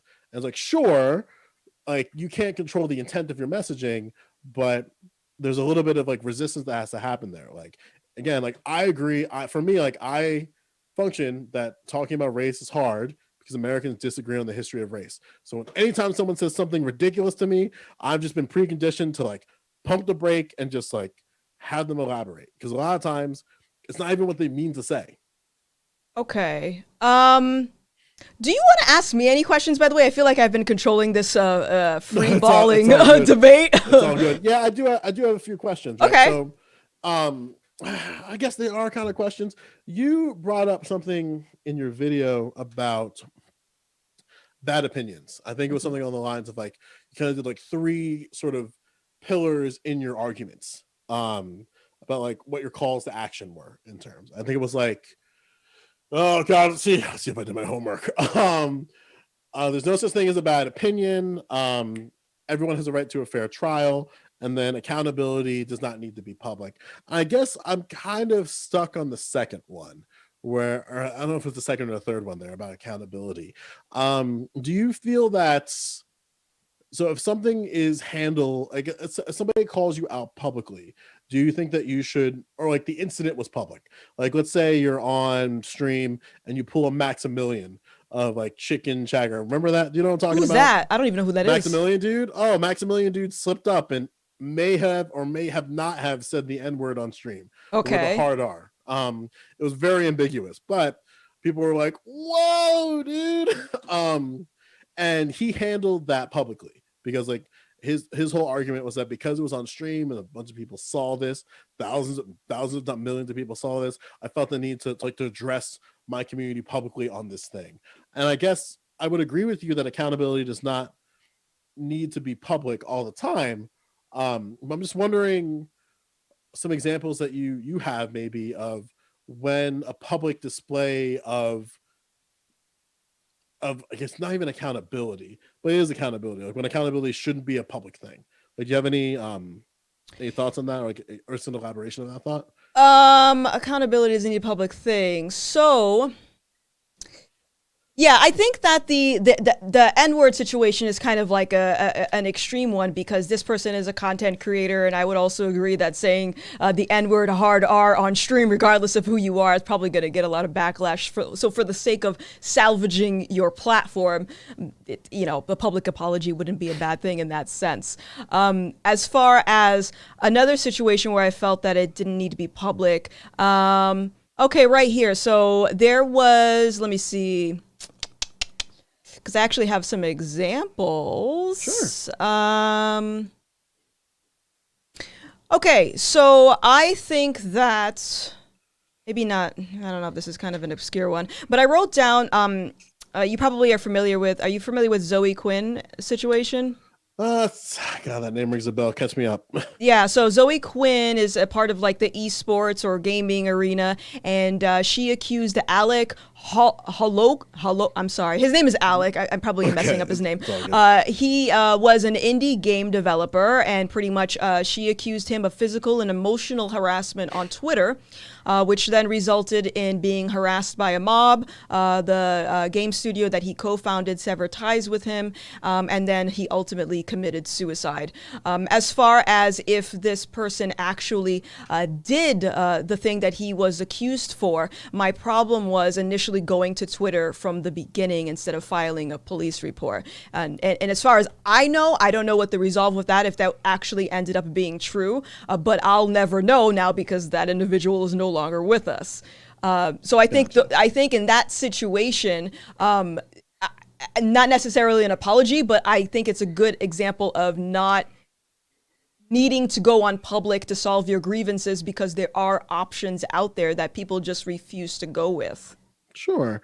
Do you think that if we're looking at ways of reimagining how we deal with these things, do you think that that example is strong enough to be the blanket as to why we should handle things in private? I mean, I have a lot more examples. Yeah. But that's obviously again, like that's my question. Yeah. If you were to use that as the definitive example, do you think that has enough teeth to really persuade people into maybe participating into a different avenue? I don't think it's going to persuade anyone because I find that a lot of people, especially when we talk about internet outrage, people are very emotional.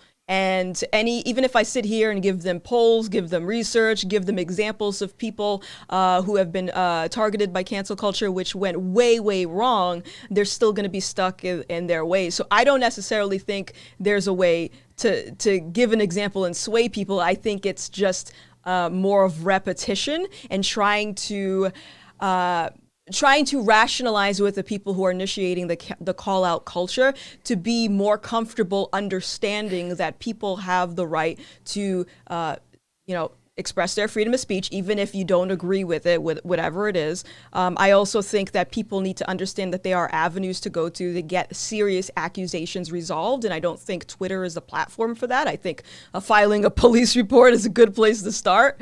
And then I also think that because bad opinions are very subjective, and I find that cancel culture tends to be incited more on the foundation of having a bad opinion. I think people need to have a little bit more, be a little bit more willing to deal with their emotions themselves, whether that be getting a mentor, going to a therapist, or something like that. I find it to be more beneficial to secure your own mental health and your own mental strength rather than expecting everyone around you to adopt to what you find socially acceptable. Does that make sense? Yeah, I totally agree with you that like, and again, this is kind of like a side thing. America didn't really do a good job at allowing people to express their emotions freely. And on top of that, we don't really do a good job when we might have particular imbalances in our emotional set. So, like, that's why I always advocate that, like, we have to make things like healthcare much more accessible because in reality, there's a lot of people who can't afford therapy at all or even have the resources to see a therapist, and that's not okay, especially considering that like as somebody who goes to therapy, I found that before that I was incredibly not only dangerous to myself but dangerous to others. And I'm in the even though like I've had a bunch of other shit going on in like the background of my life, like I was still able to go through therapy during that, but not everybody has that. And like I think to my sister, where if she was able to have a really good like affordable healthcare and be able to go see a therapist, she might still be with us. Like, but I don't know. And again, like that's like a side problem. Like again, like I'm very critical to systems. Like I think that a lot of problems in society can be deduced to our lack of actually tackling the problems that people have. And unfortunately, when we talk about call out culture, and like whether you call it cancel culture, call out culture, what have you, it's a sign that the systems in place currently are not working. Like even when we think of filing a police report, there's a like even in terms of my local precinct, there's like I think over 1,000 cases of assault that are just chilling open up for investigation, and that's not okay. Like there's got to be a better pipeline so that these things can be treated seriously, so there isn't this ridiculous backlog. Because I want everybody to be able to trust the powers that be to do the right thing, right? But what happens is when we leave things up to these systems, whether it be the criminal justice system, or what have you, they just continue to fail us. And then the question is, right, like this is again a side topic for another day. Like if you have like the definitive facts for something and you know this to be true, should we even go through the legal procedures in the first place? And again, that's a totally different side conversation. I don't have an answer to like or a side on that, but that's something that's been really on my mind lately. Okay. So let me see. Do you have any more questions for me, by the way? Yeah. So again, like, do you think that if we were to tackle the problems of the system, what I mean by the system, just the power structures that be, whether it be education, policing, healthcare, all like any system that you can think of, do you think that that could help in terms of call out culture or cancel culture? No, absolutely not. Yeah. I think no. I think that improvements need to be made. However, I think that the responsibility still ultimately falls in line with the person who is initiating the call out. Because as I said, I would find it more productive for that individual to go to therapy, have mental toughness, if you will, to deal with things that they find online that is offensive. Because to me, if I'm just going by like the common sense route, if I see something offensive online, I block it or I just get offline. I don't initiate a call out to get the other person to adopt to what I find offensive because that's unreasonable. So I don't think systems are going to fix that. I think that is a journey that the that person initiating the call out needs to have on their own. Well, if we had a society, like, because again, like, how do we get here in the first place? We got here because really indirectly because of R. Kelly. For better or worse, thank you, Robert, for all your contributions to society. Um, with that being said, we got here because of allegations not being taken seriously and investigated. So that's kind of where like my disagreement is a little bit. Where I think that if we ought to push for something that could really help in making certain things easier, I think really tackling just police at large and giving the police the resources to be able to investigate these things properly could definitely be something we could strive for. No, I suppose, but I would still again, like, yeah, just so I'm clear, like, all these things, like anything that I suggest is just a compromise, right? So, right. like, although like I could suggest that, yeah, we can really do something in terms of improving healthcare so that people not only can get mental health treatment, but there might be a cascade that I don't see. The same thing, like I say, if we extend to giving better resources to law enforcement so they can actually investigate these allegations, there might be a fallback somewhere else. So I don't want to posture, I don't want to make that very clear, because if I believe that solutions are just compromises, then I have to be very careful. Like, I don't want it to ever sound like like I think that this is like the number one thing, but I do think that, like, if we're trying to push to something, and again, correct me, and then like I want to hear your thoughts on this, is that like if we have to push for something, I think that those might be like places to start at the very least. So I do, if there are open cases of like sexual assault, for example, that is unacceptable, and I think that improvements can be made in that category. But Sure. to use that as an example for cancel culture, I would need to know that serious accusations where somebody legitimately committed a crime, I would need to see data to know that that is the number one cause or motivation for cancel culture. Because just by observation, I can tell you that it seems it's more based on just difference of opinion, difference of political affiliation, just subjectively you not liking that person or what that person has to say, which is what I find it to be used for more. Right. And I want to make something, how do I word this thought? Like, I'm always a big, again, I'm really hard on structures, and I'm really big about pinpointing like why the confrontation happened, like how we got here in the first place. And I think that having things that allow us to really tackle the root of the problem is incredibly helpful. With that being said, is it going to be like an overnight solution? Absolutely not. Like, we can reform how investigations work for sexual assault, which would be one big concession that the Me Too movement really wanted, and which is how we, like, basically what I mean by is that call out culture evolved, well, Me Too / call out culture evolved kind of into cancel culture where we are right now. And I am very mentally invested in the latter, or the former, I should say, where I want to really solve like how we got here in the first place. And because I think that like I think we can stem this all the way back to just not believing women when it comes to sexual assault. And would we not be here for some people? Maybe. Like, there was that one, there was that one makeup artist or makeup YouTuber whose name I'm not remembering right now. That got into a little heat for something similar.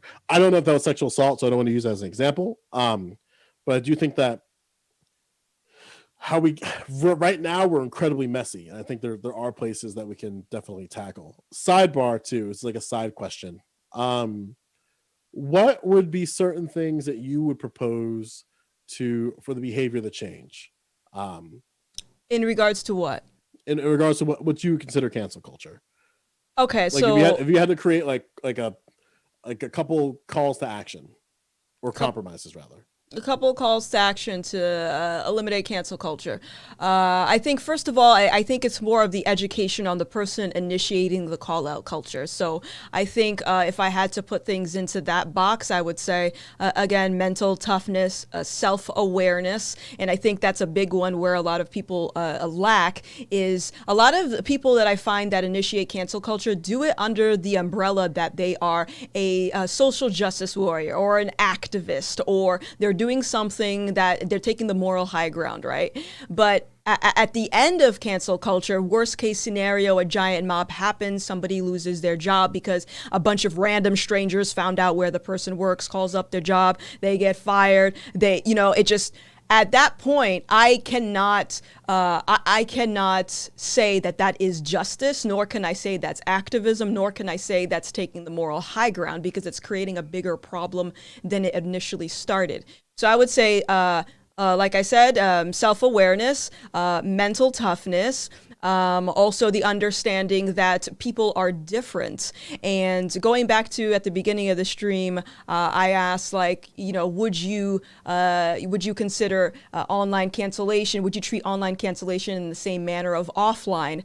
I look at this for an example. If somebody said something racist, right, to me online, my reaction would be to block that person and just move on. It is what it is. Whereas a lot of other people, I would argue, they might actually go outside of the person's house with a megaphone. Hey, everyone, this guy called me the N-word. You should all know about it, which is for other people. And it tells me that this person may want either they want to be, they want acknowledgement from the person, because there are always options. And I find it a little bit confusing when someone decides to go the route of doing it publicly to publicly shame someone, as opposed to going privately. If the situation actually is bothersome to them, I don't see why they couldn't do it privately. But going even further, I don't see why it needs to be said anyway. Because if we're talking about like compromise here, I don't find that there's an even playing field between the person that initiates the call out and the person that's being targeted. I find that the person that is initiating the call out wants the person that's being targeted to essentially bow down to the mob and adopt their thing. So it seems like it's almost like a power trip. So as I said, I think that a lot of the education lies more on the person initiating the call out, whereas the other one on the other side of the spectrum, I feel like education in the sense of protecting yourself needs to be something that happens, because like when I got canceled, I got lots of hateful DMs, like people were sharing my information, like it was blown way out of proportion. And that's the problem with cancel culture, is there is no line. Nobody says, okay, enough is enough. There is no leader of it. So to avoid that entirely, that could have all been avoided if someone just didn't write the tweet in the first place. Sure, but then would you extend the personal responsibility to the original poster? Yes. Yeah. So I think that's important too, right? Because we gotta, if we understand, and this is why I always stress to people where it's like, be careful, and it sucks because I don't want to do this, because I want people to express themselves freely, but at the same time, it's, if you know that what you say might be misconstrued or potentially people might not understand the impact, there's a level of, like you mentioned, like there's a level of like of care that you have to do with what you post. And again, this ties back to what I was saying earlier, where we also, as the original poster, I think platforms need to give us more control at being able to control our own narratives, because this is our platforms. We built this up to a point. So like, why is it that, like, as an example, why is it that there's no real sort of privacy settings in terms of tagging people on Twitter? There are, but in terms of like, if my account is private, then you shouldn't be able to reach me at all unless I reach out to you. So like that, for me, that means you can't tag me in some random tweet. You can't retweet my shit. Like, so, because again, like I want to make sure that we keep as much as we can to like kind of like just personal privacy. Like when we're navigating on the internet, there's a expectation, giant asterisk and 30 pages of fine print. I mean, there's a reason why we're on Zoom, where we want to have like the idea that like we're in something insecure, and internet companies just did not do a good job at that. So even if they posture like we can have a bit more control over our own content, that would be so fucking good. So correct me if I'm wrong really quick. It sounds like it sounds like your position is more along the lines of people should be allowed to call out like, how do I put this? Um, it seems like the expectation is that people should walk on eggshells or self-censor themselves while allowing the other half of the spectrum to react in whatever manner they want. So the expectation that these people can react in whatever way that they want, but these people cannot say whatever they want. It doesn't seem very fair to me. That's exactly why I advocate for more control over our own content. Because if we were to just overnight change our behavior to be very careful about what we post, that doesn't really, it can't be distributed evenly to the other side. Which is why I really want tech companies to give the individual more power. So even if we are very careful with what we post, whether whatever that may be, but then somebody might take it out of context, we should be able to control the narrative of that thing, right? And something in practice is, just as one example, I think YouTube, for instance, can do a much better job at flagging things for content and making clear permissions in terms of like what videos can be posted. Like if I want to make a video critiquing you right now, I Mm-hmm. should be able to not have to, like, how do I say this? You shouldn't have to worry about your face appearing in a random video. Like Mm-hmm. I think that YouTube needs to take a stand on that. Where, I disagree. like, was that? I disagree. It's to an extent, because Dude, hear me out. Like if you have explicit permission, like if I say, hey, can I critique your video? And like, absolutely. And then you put it up, you should have a bit more like, if I just take a shit on your doorstep, you should have a lot more freedom in saying that, like, I don't want this up because it's a deformation of character. Now YouTube tries to do that with the flagging system, but the results of that are incredibly mixed. And again, like, I don't know what that would look like for YouTube, but that's also why I don't work there. Because while saying that, like, being able to just like rip somebody's content, put it out of context, I think that's unacceptable. But I also think that YouTube has to figure out some way to, like, okay, we got to be able to protect our users so that they're not being misrepresented. But I don't know where that lies in terms of content creation, because it's really, really gray. And I'm sure you understand that too. Like it's a very gray area in terms of like controlling what people can and cannot like do on the platform. right. And I think that I think that people should be allowed to use people's likeness as long as it falls under that fair use clause, where Yes. it's like you're using that in correlation to whatever it is that you're talking about in the video. Whether it be criticism, for example. I find that a lot of the times people look at criticism as a personal attack, and therefore, and I think there is a difference too, where people will name call or insult someone and say, "Oh, that's just criticism," or they'll project something like, "Oh, you voted for Trump, so that means you don't care about human rights." That's not criticism; that's projection. But I think there is a very fine line between differentiating the two. But I think that people should still be allowed to use that material for creation, because otherwise, as an artist, as someone that is creative, I think it just stifles creativity altogether to It can for suppress sure. people. It can, yeah, it can for sure, right? Like, I don't know if you're familiar with the jazz culture, but we post a lot of fucking memes, and a lot of it's just reusing things like Adam Neely videos or Rick B videos. Especially with his son. I don't know if you know the lore of that, but Rick Beato's son Dylan is perfect pitch, and then Jazz YouTube just basically went to town, where it's like basically it was like the OK Dylan meme.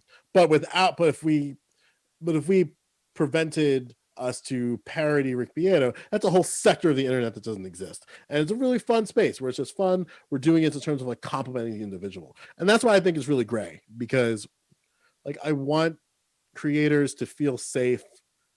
Not only creators feel safe on platforms, but also people, when you tweet, you feel safe on there.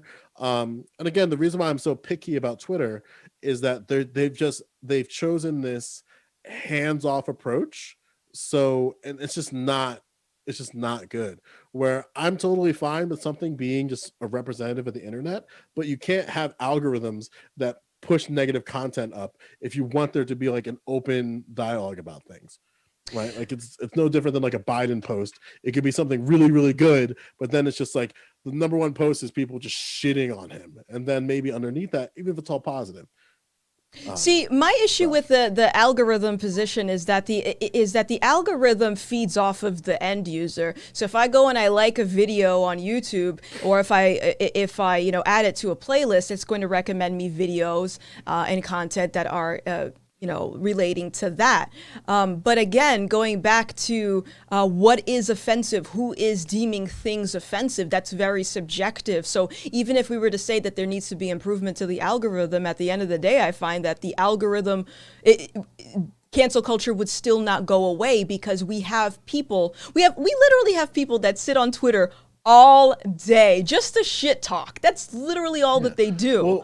Well, that's the problem, and this is why I'm really strict about algorithms, because like I thought that same thing too, where like the algorithm was just this content that was like we had sort of control based on what we like, but then I found through a bunch of studies, I can send them your way too, that the algorithm actually creates this sort of like feedback loop where we think that we think that it's getting wider, that our options of like what we like is being catered to what we like, but in reality it's actually kind of shrinking. And there's a few studies that confirm that, but the problem with that is there's because places like Facebook, Twitter, YouTube keep how their algorithm works as this like magical lore that you never know. There's no way of understanding like, okay, how like I can't even tell if you're being responsible about this thing because you don't even want to be transparent about this thing in the first place. Because in reality, and I'm sure you've seen it, where you can just post a video, you think it's harmless, and then like you'll wake up the next day and you'll have 10,000 views. And you're like, what the fuck? And then it's like, okay, somebody from some random site pulled this up. And it's like, okay, well, how did they even find this? Because sometimes like when I was playing Yu-Gi-Oh, people like would find my videos that I would have no idea like how the algorithm even put that in their recommendations. And then even when I was doing some research on algorithms leading up to today, it seems so strange how the way that people tested these things is actual application on the platform, where you should be able to, if you're a researcher, be like, hey Twitter, how does your algorithm work? And then so much they don't want to relinquish that information because they think it's like some like, oh, they're just going to compete. And it's like, no, like we should be able to research how these things work, because it's very clear, and the Donald Trump campaign is proof of this, that you can weaponize the algorithm to completely ignore parts of your what you couldn't consider part of your electorate. And I don't think that's cool. It worked out for Donald Trump because it got him 4 years, but I think that when we're looking to create a better internet, we should do a better job at not having, how do I say this, not letting the algorithm dictate what our content is. So basically the algorithm says you might like this, but it's not really, you might not even know that you like this. And again, like there's studies for this. They talk about it in terms of like the algorithm creating like a feedback loop or echo chamber. Another study that I was reading about talked about the idea that it creates this like homogeneity and it decreases the utility of the algorithm at large, which again makes it very difficult when you're trying to like update the thing. Okay, so there's a lot to it. I'll send you some stuff. I'll send you some stuff after. It's a deep ass read. Send me some stuff, because I know that at least this year there are current lawsuits against Facebook, Twitter, Google, etc. For shadow banning or straight up censoring. Yes. A lot of them, however, were conservative accounts, which would tie into like trying to build the narrative, right? So send me those. I'm very curious. Yeah, because I don't know if you watch that, because again, like real talk, like C-SPAN's boring as fuck, and then when you get a bunch of tech experts going in there talking to just like Ted Cruz, it's like, oh god, here come the base level questions of like, so when I post a tweet, who can see it? And it's like, it's complicated. And it's like, well, why is it complicated? My point is what I'm trying to get at. That's a bash on Ted Cruz for a bit, but they acknowledge that, like, because the head of Twitter acknowledged that like one of the problems is the algorithm in terms of like filtering content, and that for some reason, unbeknownst to him, that certain conservative platforms or certain channels, or shouldn't say channels, certain accounts, are getting pushed away from the algorithm. And then Republicans will acknowledge that like that's hypocrisy, but then Donald Trump found a way to weaponize that, so he only targeted conservatives. And Brad Parscale talks about that a lot. Where and TLDR, people know Brad Parscale because he got beat up by a cop, but Brad Parscale was the head of the digital media campaign for Donald Trump. So every single ad went through him.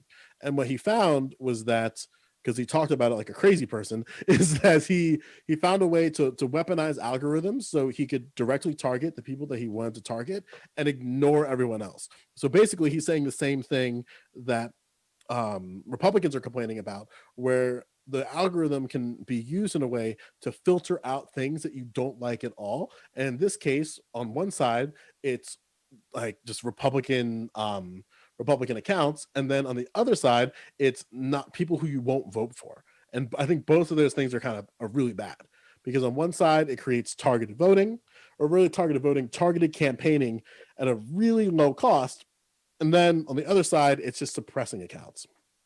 I don't think either two are okay.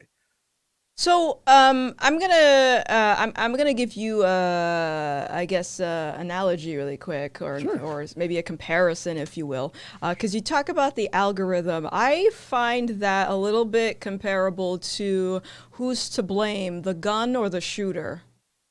Sure. Like I find it similar to that, where I would say it's the person that pulled the trigger, not the gun. It's the person that's posting the hateful thing, not or the information or whatever. It's their fault, not the platform. So would that logic be consistent with, like, let's say like a person that shot somebody? Well, let's build the gun analogy a little bit. There's two types of people who can brandish a weapon. Maybe you can brandish the weapon, and this is why I'm strict about systems, because there's two participants here. There are people who use the gun to kill. They literally will shoot you with the gun. But then, which is very dangerous, and this is where the algorithm, I think, has the blame. I think that the algorithm is the individual who makes, or the thing that makes sure that the gun is clean and loaded and ready for the next individual to use it as a weapon. Sometimes people don't even need to use the gun at all. They can just brandish it off site, knowing that like, this is here in case I need it. And I think that right now we're in a situation where we as individuals have the gun in our hand, and we can use it however we want to, or not use it at all. And the algorithm, I would argue, are the all the other stuff. The people who make sure we have the bullets in the chamber, the people who make sure that the safety is off. We make sure that it's, I can't believe people know how to do this, but it's actually assembled properly. And because what happens is most people who use a gun don't even know the intricacies of a firearm. And that's, again, story for another, like, conversation for another day, because I think that there's two things at play. There's the people who use the gun, who actively use the gun, and then it's all the individuals who passively use the gun. I think the structures, in this case, one part being the algorithm, is the individual, if I'm to personify this, that is responsible for making sure that's loaded, cleaned, has a nice solid grip so you can hold it properly, and then it's up to the individual to do whatever it wants to do with that. But sometimes you don't even have to think about using the gun, because the algorithm just keeps make sure that it's keeping on. You don't have to actively do anything in terms of adjustment.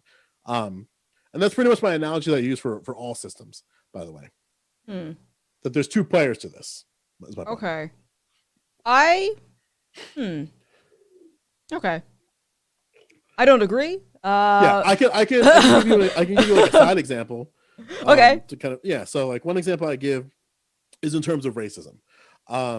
You have evil racists or bad racists who use the gun as a weapon. Those are the ones who overtly say the N-word and use it to antagonize people, or literal groups that have 3 Ks in their name, like overt hate groups. But then you have sort of the passive racists, the ones that are in the house of racism, in this case, like in the vicinity of it, but they may not participate in ways that they think are actually all that bad. It's like, oh, it's just a retweet, or to relate it to cancel culture, like, oh, it's just a retweet. Oh, I just liked this thing, or I just posted a video just talking about like why I think they're unacceptable and why I think they're racist, or something like that. My point is that you have people we're all in this room of a problem, and we're all participating in the problem at different levels. There are people who, as you argue, there are people who actively, in this case, to tie it back into cancel culture or caller culture, there's people who actively use the weapon or stay in the house for nefarious reasons. So in this case, the gun, you just use it to shoot. And then there are people who are just in there just to be in there. Maybe they see the retweet and then they just retweet it. And it's like, and maybe they, even though they contributed in a way that's positive, the algorithm doesn't care. It just puts it up there, and now it's just another quote tweet in the tonic tweet of the call out. Or maybe people passively like the thing. When in reality, I think that and I'm agreeing with you here that everybody needs to get out of the fucking house. Yes. And the people who are actively participating in these type of things, the people who are like, who don't like, because at the end of the day, it's our house. So it's like, not our house, but like it's being used against us. So I think everybody needs to get out. There are people who actively do it. There are people who passively do it. But I do think, though, that a way, and again, this is like my call to action or solution here, is that we need, not we, but Twitter especially, has to really take a stand on like, how do we actually fix this problem? Because right now, they're not doing shit and they're just letting this thing foster. And in reality, it's going to prevent the longevity of the platform at large. Like Donald Trump brought people to Twitter. That's fantastic. But how can we sustain that moving forward? Because you can only consume negative content for so long. Okay. I can't say that I can relate to that analogy, but okay. Did you have any more questions? Yeah. All right. So oh geez, I wrote notes. I never refer to them. Like Jesus Luigi. You talked in your video about where was it? Sorry, 1 second. Yeah, no problem.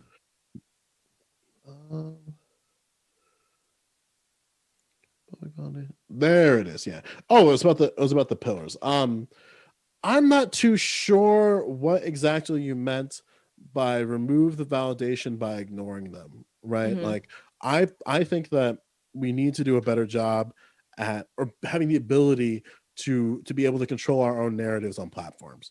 And I feel like removing validation by ignoring them might actually fuel the problem in a way that's kind of out of control. So I'm wondering if you could maybe, and again, like I don't know how old that video was in question. I'd love to hear clarifying thoughts on that. Yeah, so I'm assuming it's probably the one on my YouTube, right? Yeah. Yeah, okay. So what I meant by that is I find that because people are, they're aware that there are options to resolve the majority of online problems. They just choose not to for whatever reason and decide to go public. This tells me that public validation and social status are very important to these people. And if we tie it back into the algorithm, how the algorithm does a good job of pushing the content out that you frequently consume, that breaks the algorithm. The person that is initiating that call out, they want other people to interact with it, to retweet it, to share it, and all that stuff. How do we stop that? How do we stop the algorithm in its tracks? Just don't engage with it. So to me, that sounds like a middle ground for your position where you're talking about the algorithm needs to work, needs to get fixed. And if Twitter's not going to do that, people need to take, I think that they need to take matters into their own hands and stop retweeting. Sure. Do you think that I'm going to give you a crazy hypothetical because I have a lot of thoughts on this. I love your thoughts on this. So I was thinking about that when I was watching your entire video. Do you think we should be able to unretweet our own tweets or be able to disable retweets in real time? Disable retweets in real time. Yeah. I mean, as an example, okay. You mentioned, I tried to find it. I don't know if you yeeted it out of existence. Apparently you have a shit take about The Little Mermaid, but we're not going to get into that. Oh yeah, I deleted that. That was my first rodeo and I was like, this is terrifying. Yeah. So my question is, like, let's say we pedal back in time and like you post that tweet about Ariel. and then or whatever it was, and then people retweet that. Like I feel like, and again, I don't know if you would agree or disagree here, that you should have control over that happening. Like, I feel like it's not cool when people can just retweet you. I feel like we should have the ability, at the very least, to be able to like remove ourselves from that retweet. I think that technically we already have a system for that, which is just putting your account on private or just Right. not making the tweet in the first place. Right. Okay. I find that a lot of people who go through online mobs go for the other route and just put their profile on private. Gotcha. Do you think something? I don't know how private accounts work. Um, so I'm wondering if, and again, maybe someone can confirm this within your community.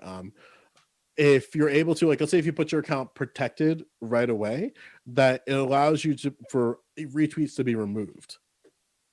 Uh, do you think it should be? Because I think it does. I think that's how it works. If you put your account on private and you have people have retweets, it just shows up as you can't see it. I think. Yeah, that's my point. That's my point. I don't know. Yeah. Because I think that like a part of me goes like that would be a really cool way of counteracting something like that, where like let's say you remove the ability to retweet something, like you remove that ability in real time. So you see somebody saying something crazy like, oh, she's participating in that big house behavior, and you should be able to just go, you know what, fuck you, I'm removing this retweet out of my cycle, and then maybe they have to go to your page directly to see that post. I don't think it would do anything, honestly, because people can still Okay. screenshot, you know, and Sure. I find that people would rather go the route of talking shit without actually saying that they're talking shit, which is just the equivalent of here's a screenshot. Gotcha. Another thing that I kind of thought about, again, I'm just spitballing just some ideas I had after Yeah. watching your content and just like doing some research. Another thought I had is auto completion of tags on Twitter. I think that sometimes, like I'm really big about if you're gonna put your name in my mouth, like name in my mouth. What the fuck am I saying, Joe? Jesus Christ! If you're going to say my name in something on Twitter, I should be able to see that for better or worse. I think sometimes what people do is that they won't tag you in it, but they're saying something really critical. And I think you should be able to like that should be like just the not the default, but I think that maybe that's one way of like potentially preventing that where you can't like type somebody's name and have it just like be able to exist. And again, I don't know how that would look because on one hand, it's basically like autocomplete of account names, but the other one thought is like I don't know how that would look in practice. Are you Because saying this from the position of you want to know if someone's talking about you? yeah. And Um, again, like I don't know where that fits in the mix in the long run. I Because think. Go ahead. Sorry. go for it. Oh, okay. I personally think that still falls on the user that is initiating it in the first place. If they had taken the route of let me message this person directly, going back to self accountability, I think that could have solved the issue. You would know who's talking about you, and that person would get an opportunity to address you. Yeah. One thought I also had, and we kind of ran into this in the fighting community, way more than we needed to, is that companies would, and I'm alluding to, for those of you in the fighting game community, we're going to talk about infiltration for a second. I don't know if you know what infiltration is. Yes, but in this context, maybe not. Yeah. So basically, for better or worse, the TLDR, he was alleged of, well, actually they settled in court of a case of assault with his wife at the time. They divorced. Now, my problem with that situation, because people basically he got can't if I can think of somebody who clearly got like really punished for that, he did for sure. He was kicked off of his team. He was suspended from the Capcom Pro Tour for the equivalent of 2 years, including COVID. It was a pretty heavy hand. My question is, or I guess my thought is, I have a very big problem with companies not, I guess I don't want to say being okay with behavior, but having to basically backpedal. Because what happened was the sponsor Panda Global came publicly and said that they were doing an active investigation on the situation. And then my brain, just as a teacher, kind of ticks off like, wait a minute, this person went through this process and got sponsored on a team, and nobody in PR decided to just like look into this, like, hey, do you have any cases against you that we need to worry about if we hire you? Because that's basically what happened. Like, somebody dug up the fact that he had a domestic violence charge, and then shit just got fucking weird. And then my brain kept like cycling through, like, how did this not appear in the vetting process? And also, the gaming industry, when it comes to PR, they are notoriously as Cyberpunk 2077 is showing us, they're not the best in the world in this department. And they have a lot of growing pains. So I'm wondering, like, how much you feel about like companies being proactive in terms of the people they bring on. That's between the company and the person that's employed. Gotcha. In that situation that you mentioned, I compare it to a lot of these celebrity call out instances where someone has a personal issue with their spouse. It somehow makes the news, and now all of Twitter thinks it's their business. I personally, I don't care about it. It has nothing to do with me. Gotcha. And I find it a little bit. It's a little bit troubling to me that a lot of people can make mistakes in their day-to-day life. I don't know the case of what entirely happened with that domestic case, but there are a lot of people that are just bad individuals, but then they'll go on Twitter and they'll cancel other people. And it seems to me that that is saying some people are allowed to make their mistakes in life and resolve those mistakes naturally, whereas other people need to correct themselves in front of an audience. I don't understand that. Yeah, and that's the reason why I bring it up, because that's something I struggle with in terms of like private businesses and their employers. Because on one side, I think that companies should, like, if something is serious, investigate it, and it should be up between like the company and the individual. But then my brain also sides of like, why wasn't there any type of vetting process so that when this actually happened, you were able to like be upfront with it? As an example, I had a colleague who literally went to jail for assault. He was in jail for 12 years, and then he came out, and he was just one of our members of staff. He was great, totally fine, no problems. And then somebody found out through, I guess, like public records that he had a record. And then my boss was like, yeah, and he served his time. So like, you can handle that however you want. And basically what my boss did, and again, I don't know where this falls in the whole arc of this conversation. What my boss did was basically be proactive with it. Like, this is what he's doing. This is what he's doing now. It's very clear, since he was, at the time when I joined on the company, he's been with there for about 9 years at the point when I joined. And I'm on year 5 now, so I don't know how long that is, relatively speaking. But basically, he asked a question of like, this is somebody who paid his debt to society. He's clearly reformed, and he works with us in this capacity. And everybody, like even in conversations, I bring this up to my clients, so to make sure that they're very clear. Like, even though he has his past, this is like, is this something that might bother you? If it does, that's fine. We can pick another DJ, or we can pick, in this case, because he also plays, he also is a vocalist, we can pick another vocalist. And something that I struggle with is that sometimes I think companies don't do a decent job at vetting their employees for things that might be problematic in their record. Now, granted, it's not like the 90s anymore, where things are just randomly showing up. But like, and that's where I'm kind of struggling with. Where like, I don't trust companies sometimes when it comes to like actually vetting their employees. Okay, that's fair enough. I would still argue that I don't think it's a public spectacle, or it needs to be a public spectacle, you know? Right. Yeah. Okay. Did you have any more questions? You got more I for me? think that was the only one. I guess the last one I had is oh, right, I remember this now. You mentioned, so you said this, I'm responsible for what I say, not what people understand. And it felt like you were kind of ignoring the impact of your messaging when you say something.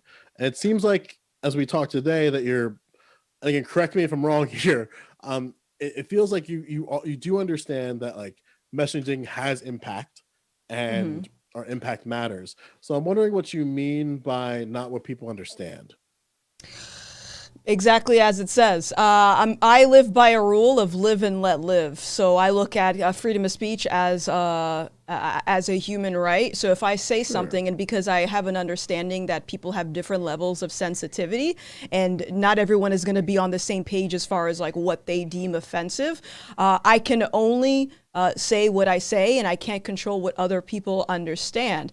Because and this is a criticism that I get a lot on my comments on YouTube. It's like when I make a video, I always try my best to write down my script so I can get the least amount of backlash. I actually think about this. I shouldn't have to, but I think about this, and I Sure. say, what's going to get me the least amount of backlash? But without fail, every time I will have somebody in the comments who is offended by something that I say, which tells me that different levels of sensitivity, it is unavoidable to not piss people off. And it would stress me out on the daily trying to just walk on eggshells, self-censor myself, and use terminologies that other people find more acceptable, rather than that person work on their mental toughness and understand that nobody has to say things to make you all fluffy feel good inside. So I guess if I could summarize it, fuck your feelings is what I'm trying to say. Gotcha. But then just so we're clear, you do also acknowledge that like there is an impact. Like it's clear that you acknowledge that there is an impact to your messaging, and although Yes. like you are participating and like understanding like, so I think that's where we can kind of agree on, where unfortunately until we can get to a point where we can like fix the problems that be with social media at large, it's almost like we got to be cognizant of like the outcomes at all times. We're sure we want like, you want the perfect world where you can make a video. Like I've been like I did Yu-Gi-Oh content creation for over a decade.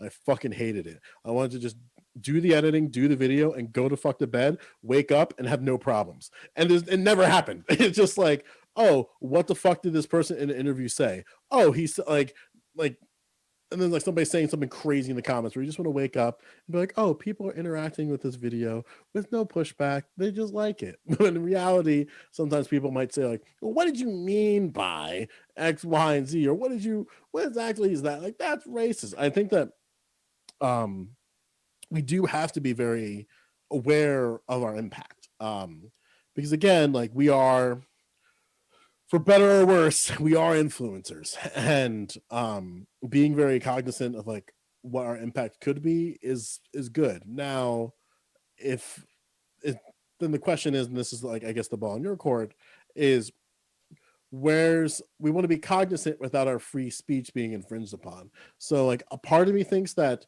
being cognizant of our impact isn't a violation of free speech, but some people might think otherwise.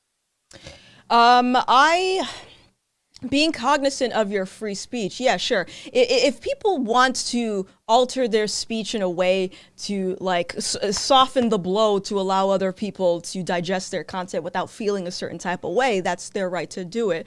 But I don't think that that should be the expectation. I think that first of all, intent matters, and because people have different views of what they deem offensive, we're always going to be in this cycle of just like, is this offensive? Is this not offensive? And I don't think the solution is to get that person to change the way that they think, because it has a trickling effect. So let me actually tie this into something else really quick. I have 3 definitions for you Sure. that I find that cancel culture correlates to. So the first one is bigot. And the definition of bigot is one who's strongly partial to one's own group, religion, or race or politics, and is intolerant to those who differ. I find that a lot of the times cancel culture is initiated because people just simply aren't tolerant to other people's opinions. Going to the second definition is terrorism. Terrorism is generally defined as the unlawful use of violence and intimidation, especially against civilians in the pursuit of political aims. So going back at the beginning of the stream, I was talking about this year how a lot of conservatives were getting ostracized because they were open about the fact that they voted for Trump. They were kind of publicly shamed in that regard. And then the last definition that I have is fascism. Fascism is generally defined as a political movement that embraces the forceful suppression of any opposition. So that goes back to cancel culture. I don't like what you say.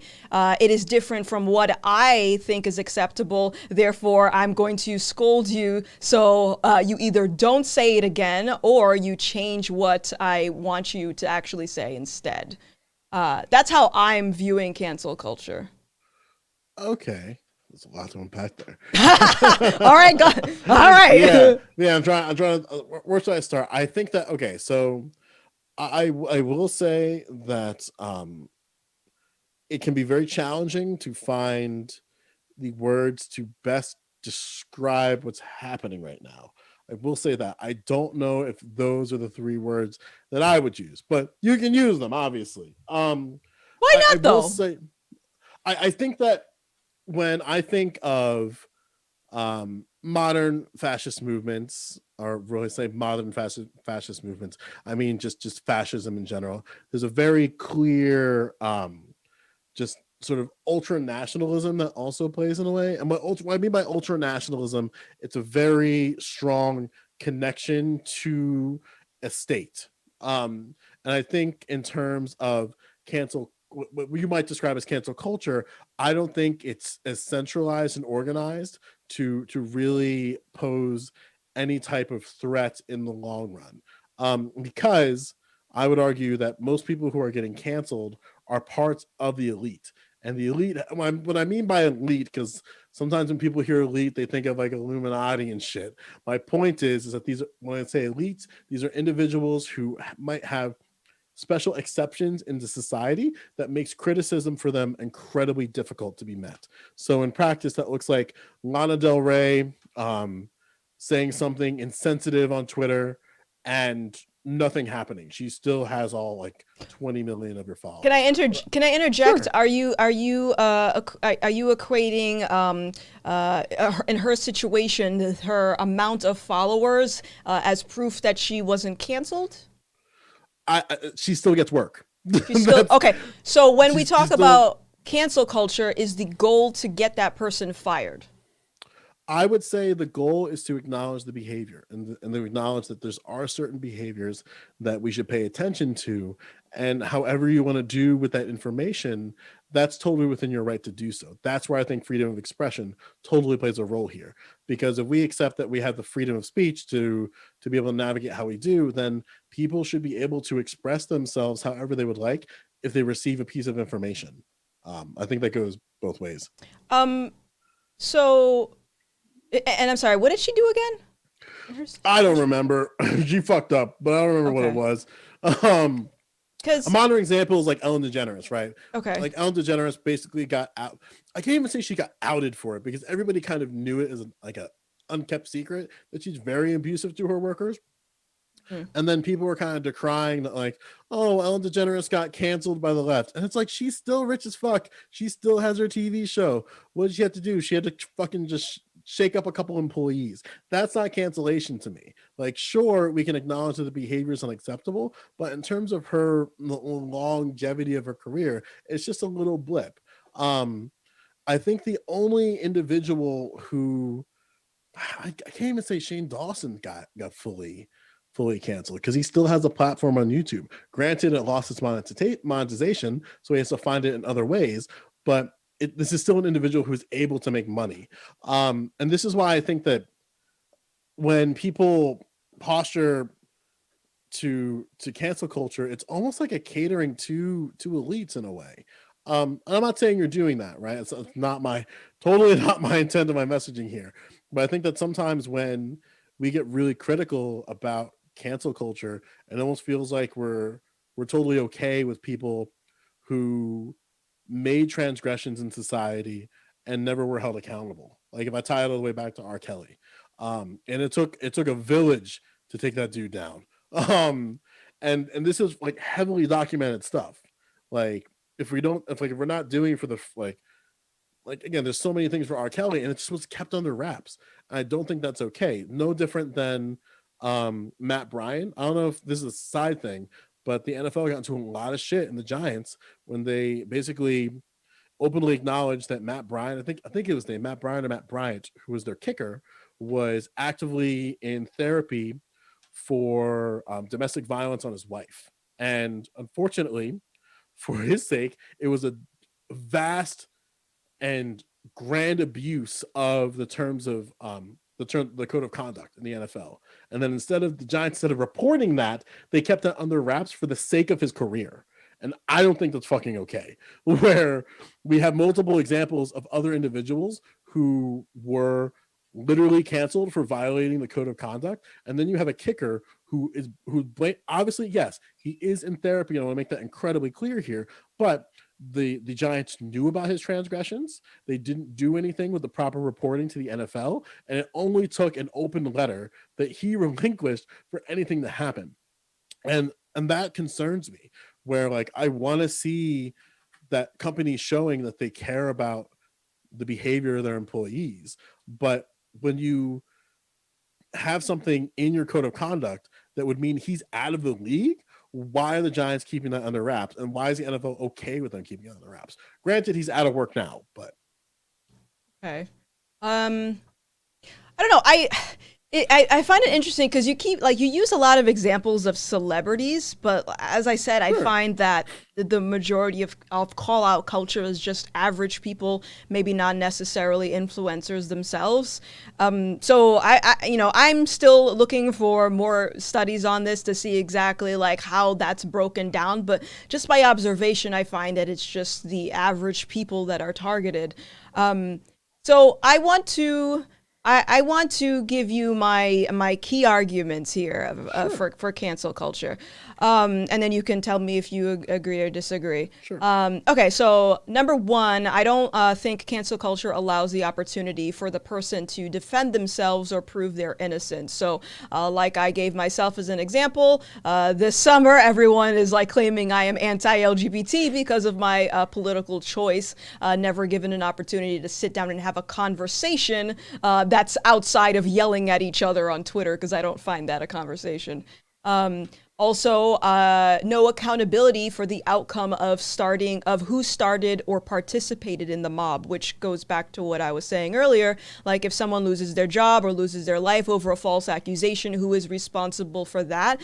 The person that started the mob, the person that partook in the mob, or the platform? And you say that it's like the algorithm, which I agree to an extent, but I think that a lot more of the accountability has to lie on the person starting it, especially if it's like, and here's another thing, just a little side note really quick with that. I find that deflecting the responsibility and saying that it is the algorithm's fault is you're not actually teaching the person who started the mob, because it is very clear to me that a lot of people start mobs just simply on a personal level. They don't like somebody, they don't like what they gotta say, whatever, their personal fallout with them, I'm gonna go ahead and call them out on Twitter. I find that if we deflect it and say, okay, it's Twitter's responsibility to take care of this situation, you're not educating that person. And to me, it's the equivalent of a screaming baby that wants candy at the store. The baby keeps crying. What do? Do you teach the baby that you're not going to get what you want because you're crying? Or do you teach that baby that like this is just not acceptable, you know?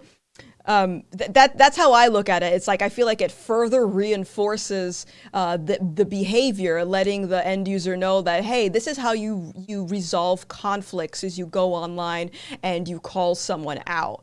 But aside from that, my other key argument here is it contradicts the notion of justice, especially when the A mob is based in a lie. There is no redemption. So people, I find, apologize, whether it's a sincere apology or they want to apologize to stop the mob from accelerating. Either way, I find that the people that are in the mob criticize the apology and say your apology isn't sincere. You need to do more, such as do this thing, like, for example, donate to this charity to prove that you're actually sorry, which at that point I would say the cancel culture is going more towards coercion, because now you're trying to get that person to do what you want.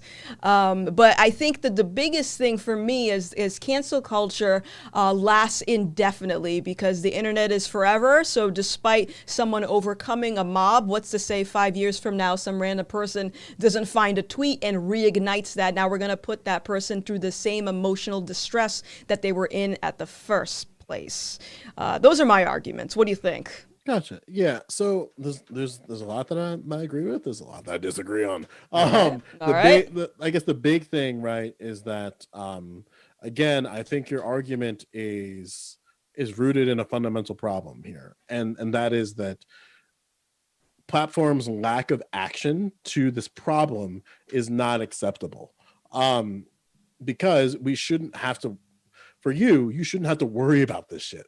Um, Again, I don't know if I can curse, but I've been cursing a lot. You can. Yeah, so They'll demonetize it. It's fine. yeah. So what I mean by that, like you mentioned that you don't think cancel culture allows for people to defend themselves, right? And I Yeah. totally agree with you, which is why I want there to be much more reform on what the individual is allowed to have out there and have more control over controlling their narrative. What that looks like is I think that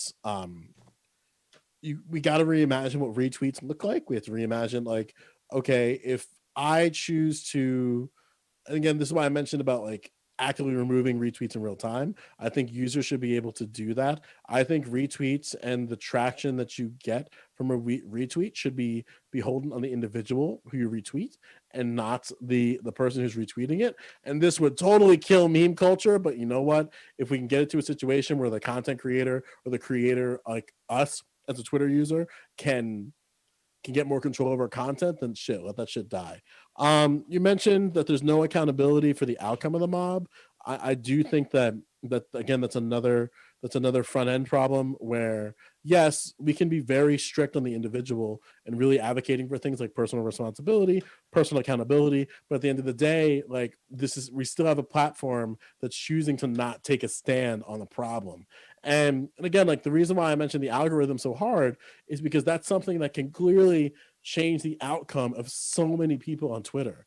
Excuse me, so many people on Twitch, so many people on Facebook.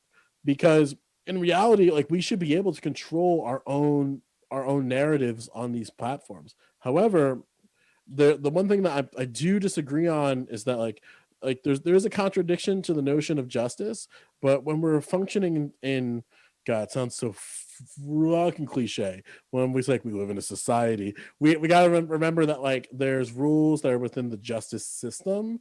I mean by justice system, like the actual literal justice system, and then there's just social norms that we kind of need to accept as being okay. And I'm totally fine with the reimagination.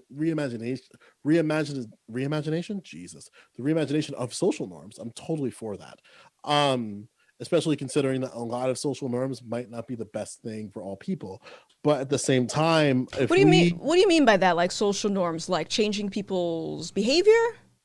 yeah, I think we need to take an objective look at certain, like always taking a look at norms and practices and asking the question: should we be doing this way? Is there a better way of doing this thing? Does that make sense?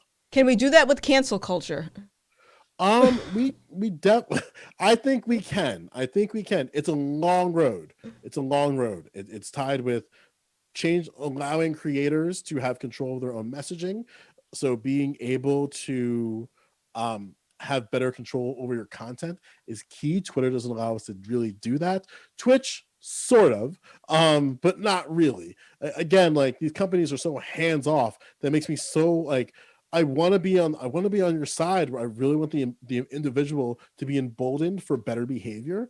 But the fact that I want the individual to be emboldened sometimes feels like I'm giving the company a pass, where I think we can walk and chew gum at the same time and tackle both. Like, we can really work on the idea of like readjusting how we handle discourse online, because right now Twitter is creating a monster of polarization that they can easily control, and they're just choosing not to do it. And again, like, I'll send you the stuff that I did walking into today, because I'd love to revisit this, whether it be in public or private, because this is a good conversation. Like, I really think that people need to, again, I mean this in the nicest way possible. People have a habit of thinking that like left-leaning folks are just like people who just yell all the time and all this nonsense. I don't want, like, the reason why I do these things is because we can't fucking agree with each other, and the only way we can agree with each other is fucking talking to people. I agree. I agree with that. Yeah, and that's the only way, because obviously we're going to disagree on things, but like, we went for what so far 2 hours, we haven't really yelled at each other. I know. Wow, it's possible. Okay. It's fucking possible. I mean, granted, like, but again, like that's where this comes in. Like, and this is the kind of like my, I guess, the circle back in, where there needs to be better mutual respect for each other. And we can do that with individual emboldening, but I don't want the individual to be emboldened while giving these companies a pass, because then it's like, oh, well, our users are doing a good job, we don't have to worry about these problems. But in reality, if you keep creating a system that pushes up negative content for people to interact with, because people interact with negative content, then it's just going to create another cycle of problems. But you mentioned, when I said contradicts the notion of justice, what I meant by like sort of the pushback there is that I think, because of how society is constructed right now, it's very challenging to keep people on their word on things. But then also, because everything is so fucked up, like our education system's fucked up, our healthcare is fucked up, our policing's fucked up, that we have all these problems, and then that trickles into our social behavior. Because I strongly believe that economic conditions determine social conditions, and the minute we do anything and everything in our power to tackle the economic conditions of people, a lot of these problems, I would argue, they will not go away entirely, but we can definitely help in terms of making people better individuals. Okay. So I want to cycle back, because you mentioned about improvements to social norms, improving behavior and stuff like that. I find that it contradicts your position when you said that a lot of the fault relies on the platform itself. Because if we're talking about social norms and changing behavior, wouldn't that fall on the end user not making not going on Twitter and doing it in the first place? Yeah, let me clarify that so that's clear. Like, right now, we can do self emboldenment faster than we can do. How do I say this thought?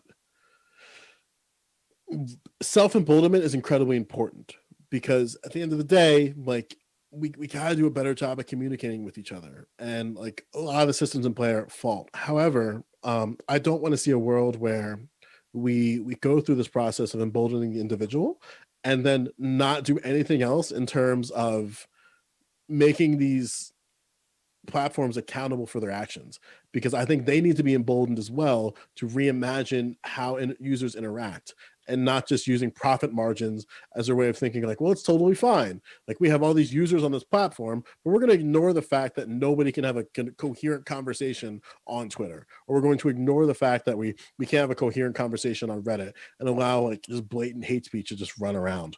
And just so I'm incredibly clear, is that I think we can, again, walk and chew gum at the same time. I think we can do both, but I'm always concerned when people advocate for one side. I think we need to just do both at the same time. That's basically, we could even use the algorithm against them. Like, we can make account, like, literally, I don't know how many people are watching right now, but I'm sure there's enough people, if we made a tweet really critical about Twitter and how their algorithms were dog shit, the algorithm could push it up in such a way, if the messaging is very clear and precise, that we could just like basically shout at the giants and see what happens. Because that's really what cancel culture is, right? In its core, it's keeping people accountable for their actions, I would argue that Twitter isn't accountable of their actions at all. And then instead of having these politicians try to force them to do change through legislation, maybe we can just force them to be not pieces of shit on the platform.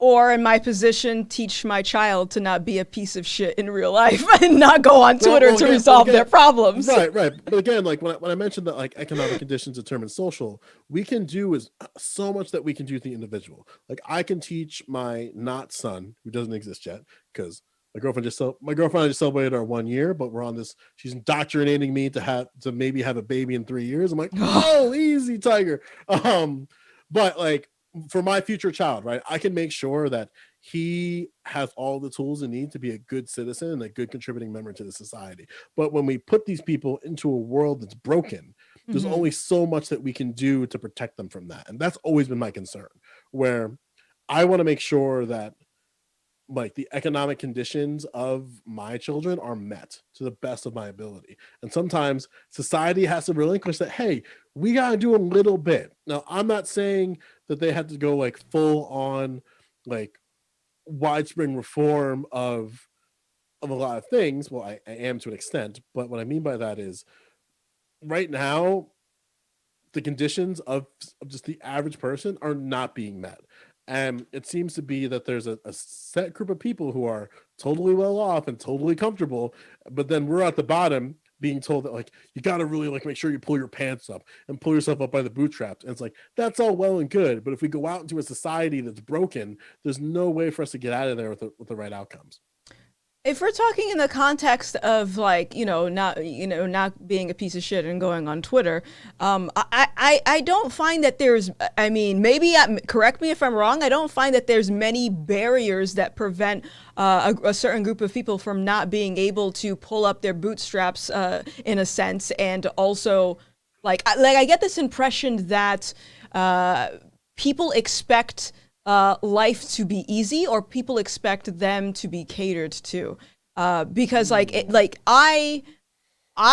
have been in really bad situations myself, but that's a whole different topic. But in the sense of online stuff, I adopt to the line of thinking that I'm just going to say what I say, and if other people are offended, that is on their territory, right? It's like free will. I can control what I can say. I can't control how you feel, and it's the same criticism that I'll give to someone that's freaking out about their situation, whatever it is. Like, stop freaking out. You can only control what is right here in front of you with you, and not control other people, which is why I find it a little bit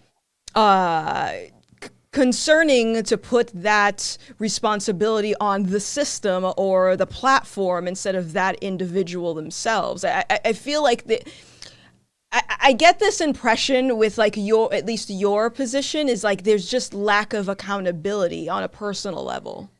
Oh no, I think it's totally the accountability in the individual is so incredibly important, because the only reason why the cancel culture exists is because of some type of impact of a shit post. Like if I'm keeping it 100, where something in the original messaging was off, and then people were called out on that, whatever that might be, and that's totally fine. But because again, we can't control the impact of our messaging. We can never do that. As much as we can, with as much we can be as clear as possible with our intent, but we're still going to lose people in the process. But I think that we don't want to fall into the trap of emboldening people who like sort of switching the norm on the impact, like really focusing on like, well, I know the impact is that this person is racist or sexist or what have you. You might be really upset here, but you know what? Like, don't worry about that. Like, it's gonna be okay. You gotta like pull yourself up and just get through it. Like no, like the impact is important here. So let's try to figure out how we can make sure that we don't fall into those traps of just catering to one side or the other. Because in a way, you could argue that again, this is, I guess, maybe another sidebar, that there's a little bit of like individual emboldening that's only towards one side, where I think whoever is posting the original content has to be aware of the impact at all times and be as clear as possible. Now, granted, Twitter sucks for that, because we only have 140 characters. But that doesn't give people a pass to not be able to like be like rhetorically consistent on Twitter. Okay. Um, I had a question. Shit, what was it? Oh, yes. Who defines the hate speech in the context of the algorithm working to fix itself so there's not a lot of hate speech or citing that the reason that people do call outs is for hate speech? Like who is in charge of that? Like, how do you determine that? It's up to platforms making a stand on certain words and phrases and coding, to not allow those things to get pushed up within the algorithm. There are clear guidelines that you could use the professional sector for that. I mean by professional sector, I mean areas like within education, businesses and stuff like that could use as a guide point in terms of accepted terms and stuff like that. Like Twitch is going through a renaissance right now in terms of words being used as an antagonization or used as a weapon. So I think that's a good place to start. That could at least help curve the pushing of negative content to push those pieces of content up into people's feeds. Now, is that suppression? I would argue no, because again, these posts exist within the post itself. But I don't think it's okay for things that are inherently negative, inherently antagonistic, like blatant ad hom to get pushed up in the algorithm of a post just because it's negative, because that also contributes to things getting pushed up. Now, and again, this is where I'm really critical on Twitter, because right now they don't have any guidelines for this. They just allow the craziest things to show up into people's feeds, especially when you see a quote tweet. It's like, which is why I always recommend for people to do, just don't read the quote tweets. It's Yeah, a don't do cesspool that. of dark. It's a cesspool of darkness. But it ought not to be that way, is my point. Where Yeah. like there's something in there going on. And that's why when I mentioned being really strict on the algorithms, it's honestly being really strict on Twitter, not doing their shit. Because if they expose like, hey, we notice that there's a problem with individual like content getting pushed up that might not really reflect the best use of our platform, and here are ways to adjust this so that your content can be curated to things that you actually care about. Because again, you have people who are shitters on Twitter and they spend all day shitting, and then the algorithm literally forces more shit up their way. And then it's like, okay, if we adjusted how that worked, maybe we can have people engaging in Twitter in a positive way. And I can't even like, and it's still a compromise. And what sucks about this compromise is that we don't even have anything in practice, because Twitter is just choosing not to do anything. And then they just have their hands tied, walking into the judiciary committees, sitting there getting their asses chewed out by politicians, and then nothing comes out of it. It's like there's no reform, there's no bills getting written to adjust these. We all accept that these platforms suck. But again, when the rubber hits the road, nobody's doing anything. But somehow it's up to us to change our behavior. That's the part that really confuses me, where it's like, I want to be in a world where we can adjust our behavior and these platforms can be held accountable. Like both, I think both can happen, but there seems to be one side that's clearly choosing not to do that.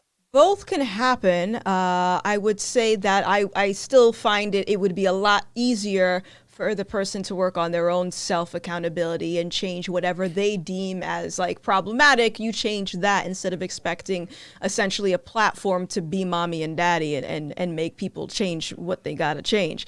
But when I asked you who determines the hate speech, you said that it has to do with that platform and what they consider hate speech, their terms of service, which if I'm on YouTube, I play by YouTube's rule. If I'm on Twitch, I play by Twitch's rule. But that argument, I find, it doesn't factor in repetition, and with enough repetition, people can adopt to a narrative, right? So like if you always spend your time on Twitter and you know that these words or whatever are against toss on Twitter, and then you go over on Facebook and they have a different terms of service over there, it's not going to account for that, and you're going to try initiating a cancel mob on that platform because the terms of service are different. I feel like again, it goes back into the psychology of the person, getting them to understand what it is that they're doing, instead of thinking that it's the algorithm that is like, obviously the algorithm exacerbates the problem, but it doesn't cause the problem. The problem starts with the person deciding to sit down in their chair and type out a hateful tweet.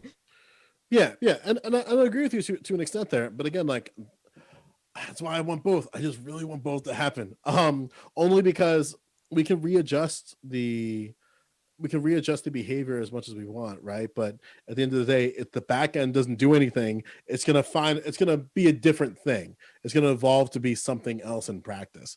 Now what gets really bizarre is some platforms do this better than others. And again, like, I wish companies were more transparent about how content filters and how they pick content up, because Twitch is aware that their algorithm doesn't really exist. It's just like a through luck and serendipity that somebody might see you might get a raid from somebody else, and then you're good, and then your platform starts to grow, and they're aware that, like, basically, hey, this doesn't exist, so we're working on it. Meanwhile, Twitter and Facebook are like, fucking Mark Zuckerberg, if he is a human being at this point, it's like, well, we're looking into all the options. And it's like, no, motherfucker, just be direct with the people. Because at the end of the day, like, the people are affected by this problem.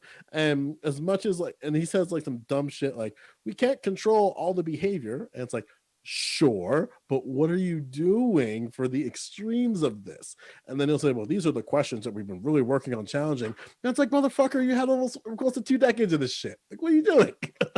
Okay. And that's where I get frustrated at the systems, right? Because these are companies who are aware of the problems, and then despite just being like just even performative awareness could go a long way.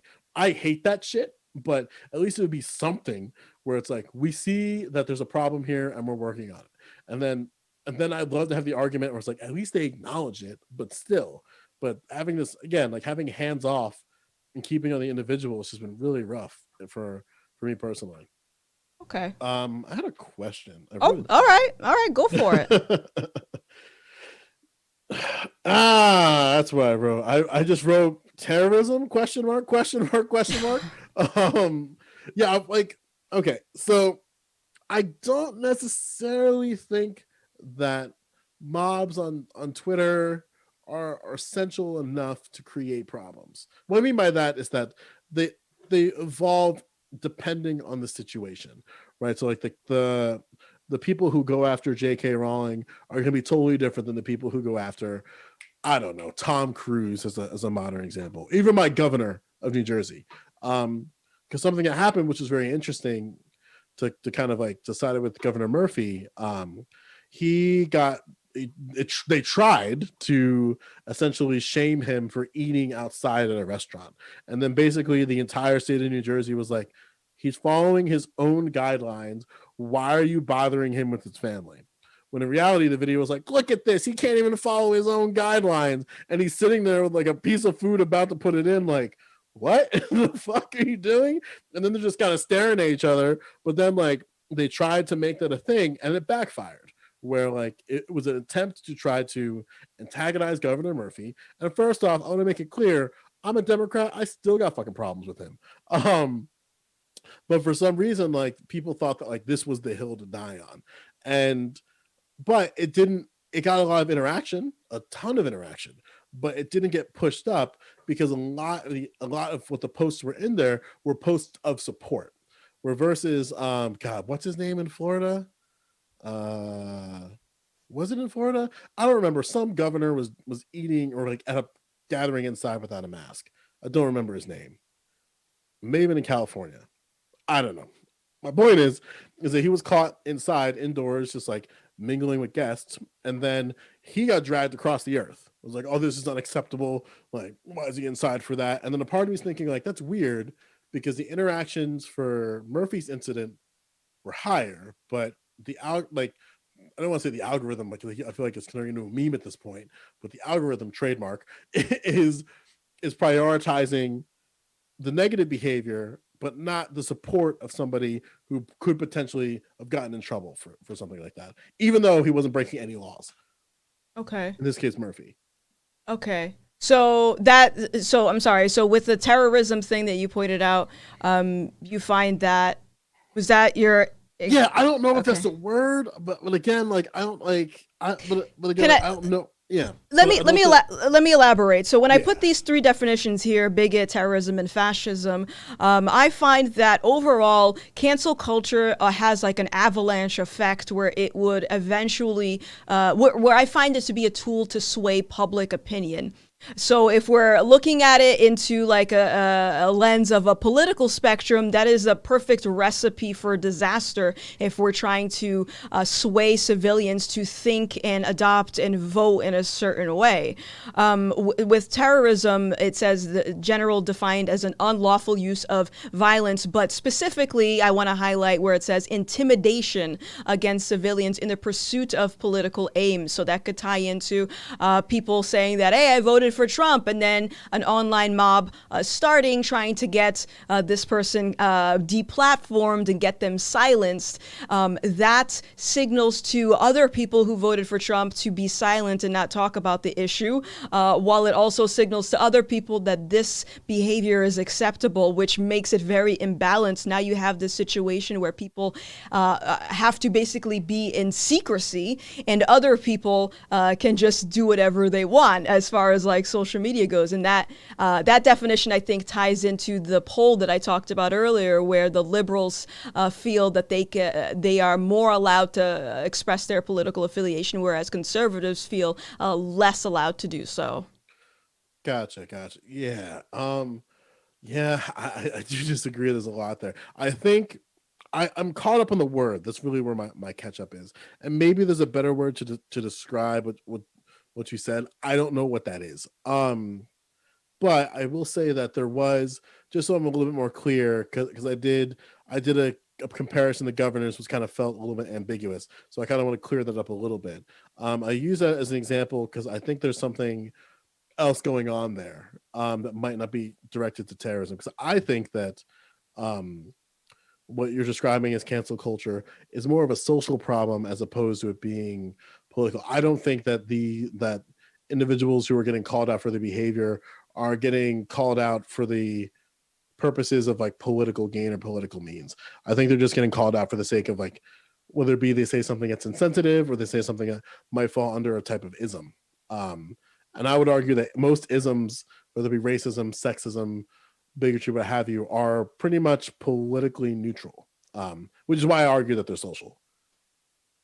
Okay. Now, they have been politicized, like racism has been politicized, sexism has been politicized. But when we're talking about within the context on like social media, I don't think it's at that point yet. Okay. Um. All right. Uh, do you have any more questions for me? We've been going at this for a while. Yeah. That's all I got. That's all I got from the bit. All right. How about this? Let's do a little bit of brevity, okay? All right. We're going back and forth on the sauce, and sometimes I know I get a little wordy because I'm a fucking teacher and I don't know when to shut the fuck up. So, what is the best shittiest horror film The best shittiest horror in film? America? In America, where it's like it sucks, but low key, not that bad. Oh man, the best shittiest horror film. I don't know. I just don't watch shitty horror films, I guess. I You don't just fall don't. for the bait. You don't fall for the No, bait. Like I don't the like. bait of like, yo, this looks good, and then you're in there like, why the fuck am I here? Maybe Like I zombie felt. beavers. Oh, okay. Oh, God, I don't remember the name of it, but I think it's called The Walrus. That comes to mind for me, where like it's really, really shitty, but low key, not awful. Yeah. Another one like for me, right, that comes to mind is I don't know how to say it. There's a level of embarrassingly bad the new Saw is. I've I never. don't worry about it. Okay. It is painfully bad. But a part of me is like when I was watching it, I was like, this is really bad. But a part of me wants to know how worse can it possibly get. Hmm. Um, because I think I'm sure I don't know how you feel about this. Like for horror films, it can be suspenseful, it can be spooky, scary, like atmospheric. But I think the worst thing that a horror film can be is boring, like hands down. Like it doesn't matter how atmospheric it can be, like The Witch. It doesn't matter how like, oh, these concepts are really cool, like God, Midsummer. But if it is boring, oh fuck, that's the worst for me. Yeah, I can't do with the boring movies. I need Yeah, I like need even something. yeah, and it sucks too because like the cinematography now is so much better than it used to be. Like even back, like I still think my favorite horror film is Dracula. When it comes to like just iconic ass films. But at the same time, like technology has come such a long way. I think people fall into the trap of this looks really good, but it's actually dog shit. Yeah. Where media is getting to a point where you can spend not that much money for really good like videography quality, but then like if there's no plot, then what the fuck are we doing here? um Right. Right. Another film that's notorious at that, to modernize it, and again this might be a shit take, here we go. I have deep regressions. I think Justice League is trash, dog shit, garbage. And then for some reason people think that the Snyder cut is going to miraculously save it, when in reality it's just going to be longer trash. All right, so what you're saying is I need to have you back on here to debate horror movies. I mean, I'm down for it. Listen, and also too, to kind of extend an invite your way, I do a movie watch club now, where instead of reading books, we do it through different types of film content, and I center it around films that may have gotten missed, and just like the string of like films getting just shit out every Hmm. single week. We just did Loose that a couple weeks ago. And then another one we're doing that's on the docket is Rosemary's Baby. Hmm. So we're just kind of like picking films that are like, hey, maybe not everybody saw this, but maybe like we can have good conversations about these things. Okay. Um, Yeah, shoot me a DM. yeah, Let's yeah, talk. yeah, Let's talk. yeah, yeah. All right, so we're just gonna leave it here for the debate. We've been talking for some time. I think this was a good conversation. Yeah, I'm sure. Um, I'm sure half your community is like just fuming at the mouth for my word don't salad. don't read the chat. I make a note now in conversations to not read chats. So like Yeah, right yeah. now, like I have your face up, and I have my music schedule because I get nervous. Like once the new year comes around, people just pop up, Yeah. because like the way that it works is that I work through a studio, so like when they have clients within my schedule, they just put it in my schedule, but then they Mm. don't tell me because I don't put notifications on my phone for that app. So I just keep it open on my desktop. So it's like if something pops up, it's like, okay, December 2nd, I have a lesson now, as an example. Like in this call, I had 2 lessons that pop up in there. And it's like if I didn't see that, I wouldn't know about it. All right. Okay. Fair enough. Joe Lewis, thank you so much for coming on Yeah, on my channel to debate cancel culture. I guess we're gonna leave it as an agree to disagree on the topic, but we can definitely do a sure. follow up on some point if you so desire. Yeah, Um, and at the end of the day, right, like when I walk into discussions, I'd rather like I just want to hear different perspectives, and sometimes it's important for members of your community or even mine just to hear different perspectives, because we live in these like chambers that we create for ourselves. It gets really fucking weird, especially when like you bring someone on, it's like I'm sure I sound vastly different than the people that you come in contact with or your community comes in contact with. But does that make my voice less valuable? I don't know yet. But yeah, this has been chill. It's been a chill hang. okay. Dope. Dope. Well, I let everyone know where they can find you if you decide to do so. Yeah. All right. So I'm on Twitch.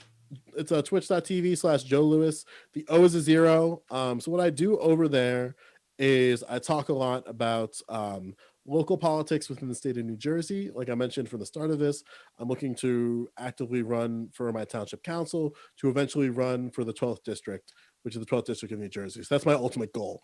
And I'm just going along the journey with people with me. Other than that, we do a bunch of like different documentary watches and stuff like that. And different just historical context of film. So what I mean by that is when I would rather hear what people say from the people talking about those things. So as an example, we just did a whole piece on Ashada Shakur. Ashara Shakur is a former member of the BLA, the Black Liberation Army, and she's currently living in political asylum in Cuba. But if you listen to the cops talk about her, they make her paint her out like this like savage murderer who is perpetuating communism. But then when you listen to Ashara Shakur, it exposes some of the problems that happen within law enforcement in the state of New Jersey. And thankfully, because of YouTube and other pieces of content, we're able to hear things from the perspective of the individual in a way that history hasn't really done. So that's how I approach content over there. Okay. All right, cool.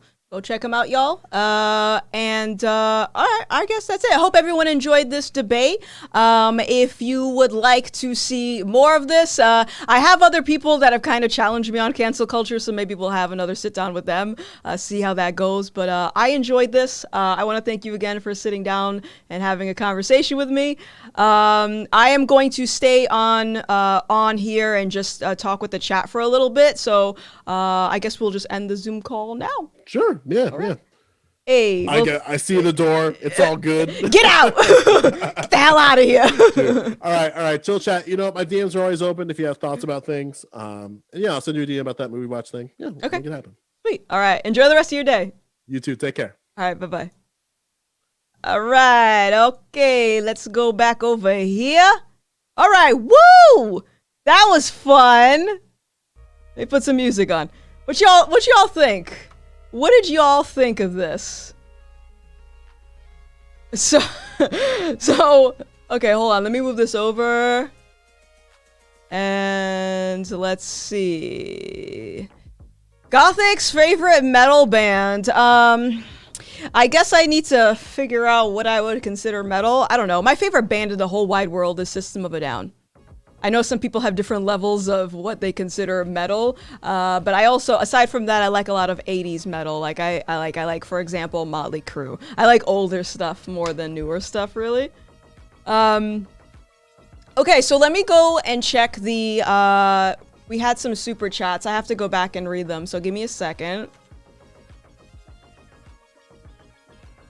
Interesting to hear his opinion, even if I don't agree with it. Yeah, I mean, I don't agree with it either, but the way that I look at it is the act of sitting down and having a conversation with someone, even if you disagree with them, I think is ultimately what's going to get a better understanding of just life in general. Like, how do we come up to a resolution? How do we understand common ground? I look at it as like experimentation, right? It's like you try different things, which means you consume different arguments to formulate your own argument. So even if you don't agree with it, I appreciate everyone for being here, listening to the conversation, and being as respectful as possible. I know some of y'all had difficulty, but that's aside from the point. Let me look up the super chats. Give me a second. Where the hell do I find the super chats? What in the hell? How do I do this? How do I do this? How do you check super chats? Oh, wait, is it this viewer activity? Hold on. Is it this one? Oh, I think it's this. Yes. Okay, so there's a lot here. I'm enjoying hearing the disagreement. That's what a debate is, right? That's exactly it, Jessica. That's exactly it. No, they were all being rude, all of them. I saw it all, Brighton. Jeez. All right, so let's start from the top. Raw Chuck, Daryl Smith, the Shagsworth, thank you all so much for becoming a member. Cody Griffin, thank you for the $20. Can't watch the whole thing, but here's a tiny gift just because you had to listen to someone defend an idiotic position for so long. Merry Christmas, Cody, if you're still here, thank you so much for the $20. Riverbank, thank you for the $5. I'm an individual, not a group. Thanks to both the speakers for doing this debate and sharing your opinions. Much love, less hate. Daniel Green, thank you for the $20. Thanks for being you. Hey, I appreciate that. Is it Chua Sang? Hey, thank you so much for the $10. Wishing you Gothix a Merry Christmas and a Happy New Year. Love your videos so much. Thank you. Chris, thank you so much for becoming a member at tier 3, and also thank you for the $75. That's an awesome Christmas gift. Thank you. Andrew, Hereta, I think is how you say it. Thank you for the $4.99. People need to block more. If you don't like someone's opinion, you don't try and ruin their life. You block and move on. I have to agree with you on that. Raymond Stanley, thank you for the $2. Gothix, I got lucky to find you on YouTube. Hoorah! Andrew, again, thank you for the $4.99. R. Kelly has nothing to do with cancel culture. That man broke so many hard laws. Yes, I agree. He broke a lot of laws. Get 'em at $5. Thank you so much. Just found you last week and you're an amazing person. Keep up the good fight. Hey, I appreciate that. Thank you. Anthony Arabas, thank you so much for the $1.99. Twitter is built for cancel culture. Let's be real. Seems that way. Get 'em again. Thank you for the $5. This dude has horrible opinions. Guys, come on. I said to be nice. Be nice. I mean, I guess saying that someone has horrible opinions, that is subjective if we learn anything from this conversation. Andrew, again, thank you for the $4.99. Trying to cancel a mob or a person shouldn't be considered a form of harassment. Anyone who tries to ruin someone because of opinions gets yeet. Another one from Andrew, $4.99. Why did you hack this bank? The algorithm made me do it. Stop. Get 'em. Thank you for the $2. I'm not gonna read that one though. Get 'em. Okay, Andrew, thank you for the $4.99. They have done studies, 60% of the time it works every time. Judge Tater, looks like you donated $15 and you have 2 messages here. I found a great rule of thumb is if you come up with a system, ask yourself and a few others, how do you exploit, break, or subvert this to test it? That's a really good point. And also you said that cancel culture's primary issue is its heavy-handed system of accountability with no accountability in itself, kind of like police brutality without AI and 100 times more bad cases. Anthony Arabas, thank you for the $1.99. Degenerates shouldn't have access to social media. I agree with you. I think standardized testing should be made available, and if you pass the test, you are allowed a license, just as you are allowed to operate a vehicle. Judge Tater, thank you for the $5. So in terms of cancel culture, if they all fail to ignore it, so if you fail to assassinate someone, does it not count? That's a good point. Yeah, that's a very good point. Jack Notch, thank you so much for the $50. Hello from Norway, and is it God Jewel? Continue the fight, respect. Hey, thank you so much, Jack. Andrew, thank you again for the $4.99. Andrew Arabas. This is what happens when you live on social media and not real life. Society doesn't owe you shit, nor is anyone obligated to like or give you a handout. Let's see. We had a lot here. And hold on a second. Do a handout. Okay, Andrew. Thank you so much for the $1.99. A little something to boost the stimulus check. Jim Saint Armor. Thank you for the $5. Yeah, great show and debate, Gothix. You would be great on the Timcast in Real Life podcast. Someone get me on there. I'll go. Who you know? You got connections? You got connects? Talk to me. Andrew, thank you again. Andrew, for the $4.99. Forget the algorithms. We need to research on why some people live and let live and why some people go out of their way to cancel someone. I have to agree with you with that. I think that there are some people that understand the world is ugly and that you can only control what you can control. And I believe there is another sector of people that believe they can control everything else. That's personally. King of Convictions, thank you so much for the $5. Cancel culture exists as a means to force feed propaganda and lies, feeding specific narratives to alter human behavior and rejecting any red pilly.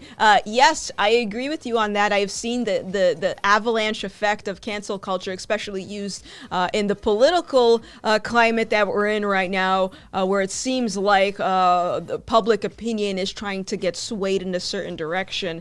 Speak Your Mind, thank you so much for the $2.99. Scary Movie 2, best crap movie. Gothix Arabas, thank you for Gothix Arabas. What? Anthony, I'm reading too fast. Anthony, thank you so much for the $4.99. Gothix is trying to challenge you. Nah, now we canceling them. Bring them. Sean Rigney, thank you so much for the $5. Come to Olympia, Washington. I want to buy you dinner. Thank you. Maybe someday. Judge Tater, thank you for the $5. So, is there an application we can fill out to chat with you? I would love to talk and debate everything. I enjoy Devil's Advocate occasionally. I might look into it. The problem is trying to filter out the people that actually want to have a conversation and the people that just want to yell at me.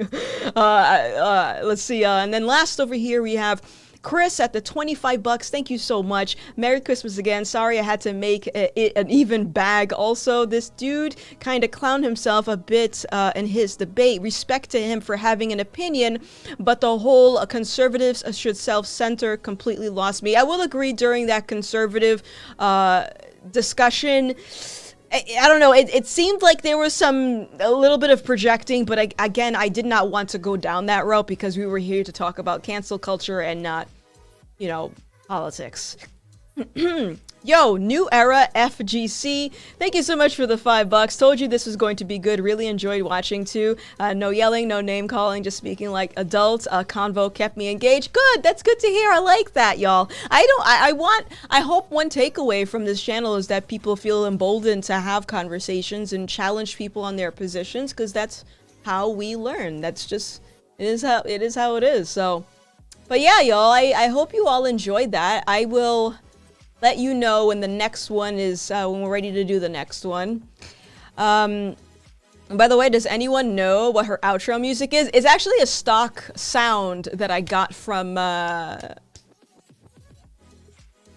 Envato Music or Audio Jungle. I got it from Audio Jungle. It's a stock music. Hey Gothix, love and respect from New Bedford. Hey David Hathaway, thank you so much for popping in here. Let's see. Gothix, you went too easy on him? Man, I'm just trying to have a conversation, right? I gotta save my energy for the ones that are combative. That's what I gotta do. I gotta reserve that, like, yes. Praise for the best moderator in here, Brighton. Brighton? Thank you so much, Brighton. And thank you to all the other moderators that popped in for a little bit. Merry Christmas, Gothix. See you later, Beast. Oh, Anthony, thank you so much for being here. I think cancel culture is used by people with miserable lives that want to feed their ego, bashing famous people to feel better because in Twitter, no one bats at the child porn accounts on the site. But anyways, y'all, again, if you didn't get the gist from this conversation, I am totally anti-cancel culture. If you personally find that you are not for cancel culture and you're sick of it, I started a website called canceltheculture.info. The website looks like shit, but pretty much I'm trying to start some type of movement for anti-cancel culture. So if you want to share your story, if you want to make a video, whatever, if you want to promote one of my videos on the topic, just use the hashtag #CancelTheCulture when you're talking about it. But yes, y'all, that's gonna be it for me. I am going to head out because I gotta eat some food. We're going at that for a few hours. Gotta eat some food, do some other stuff. It's been awesome doing this. So as far as the next video that's coming up, I think I'm gonna publish it on Friday, and I think going forward I'm gonna have a video release every Friday. So I recorded a few things. I'm trying to get those edited. So that's what we're gonna do, and then maybe I'll try to stop in and do a stream, like, I don't know, maybe on the same day, who knows. But anyways, y'all, I'm gonna leave you right here. If you want to follow me on social, all you got to do is check out, that's not a command. That's a command. My social sites are gonna pop up in here. If you enjoyed this conversation, I also host a podcast on YouTube called Subtweet This, where we specifically take people who may have alternative views, or controversial opinions on topics, and try to have conversations with them just to prove the point that conversations of different sides of the same argument are still normal. So if you want to see that, all you got to do is go to my podcast right over there. It'll pop up in the YouTube channel. And I think that's it, y'all. I'm gonna go. I love your face. And I will see you in the next stream. Bye-bye.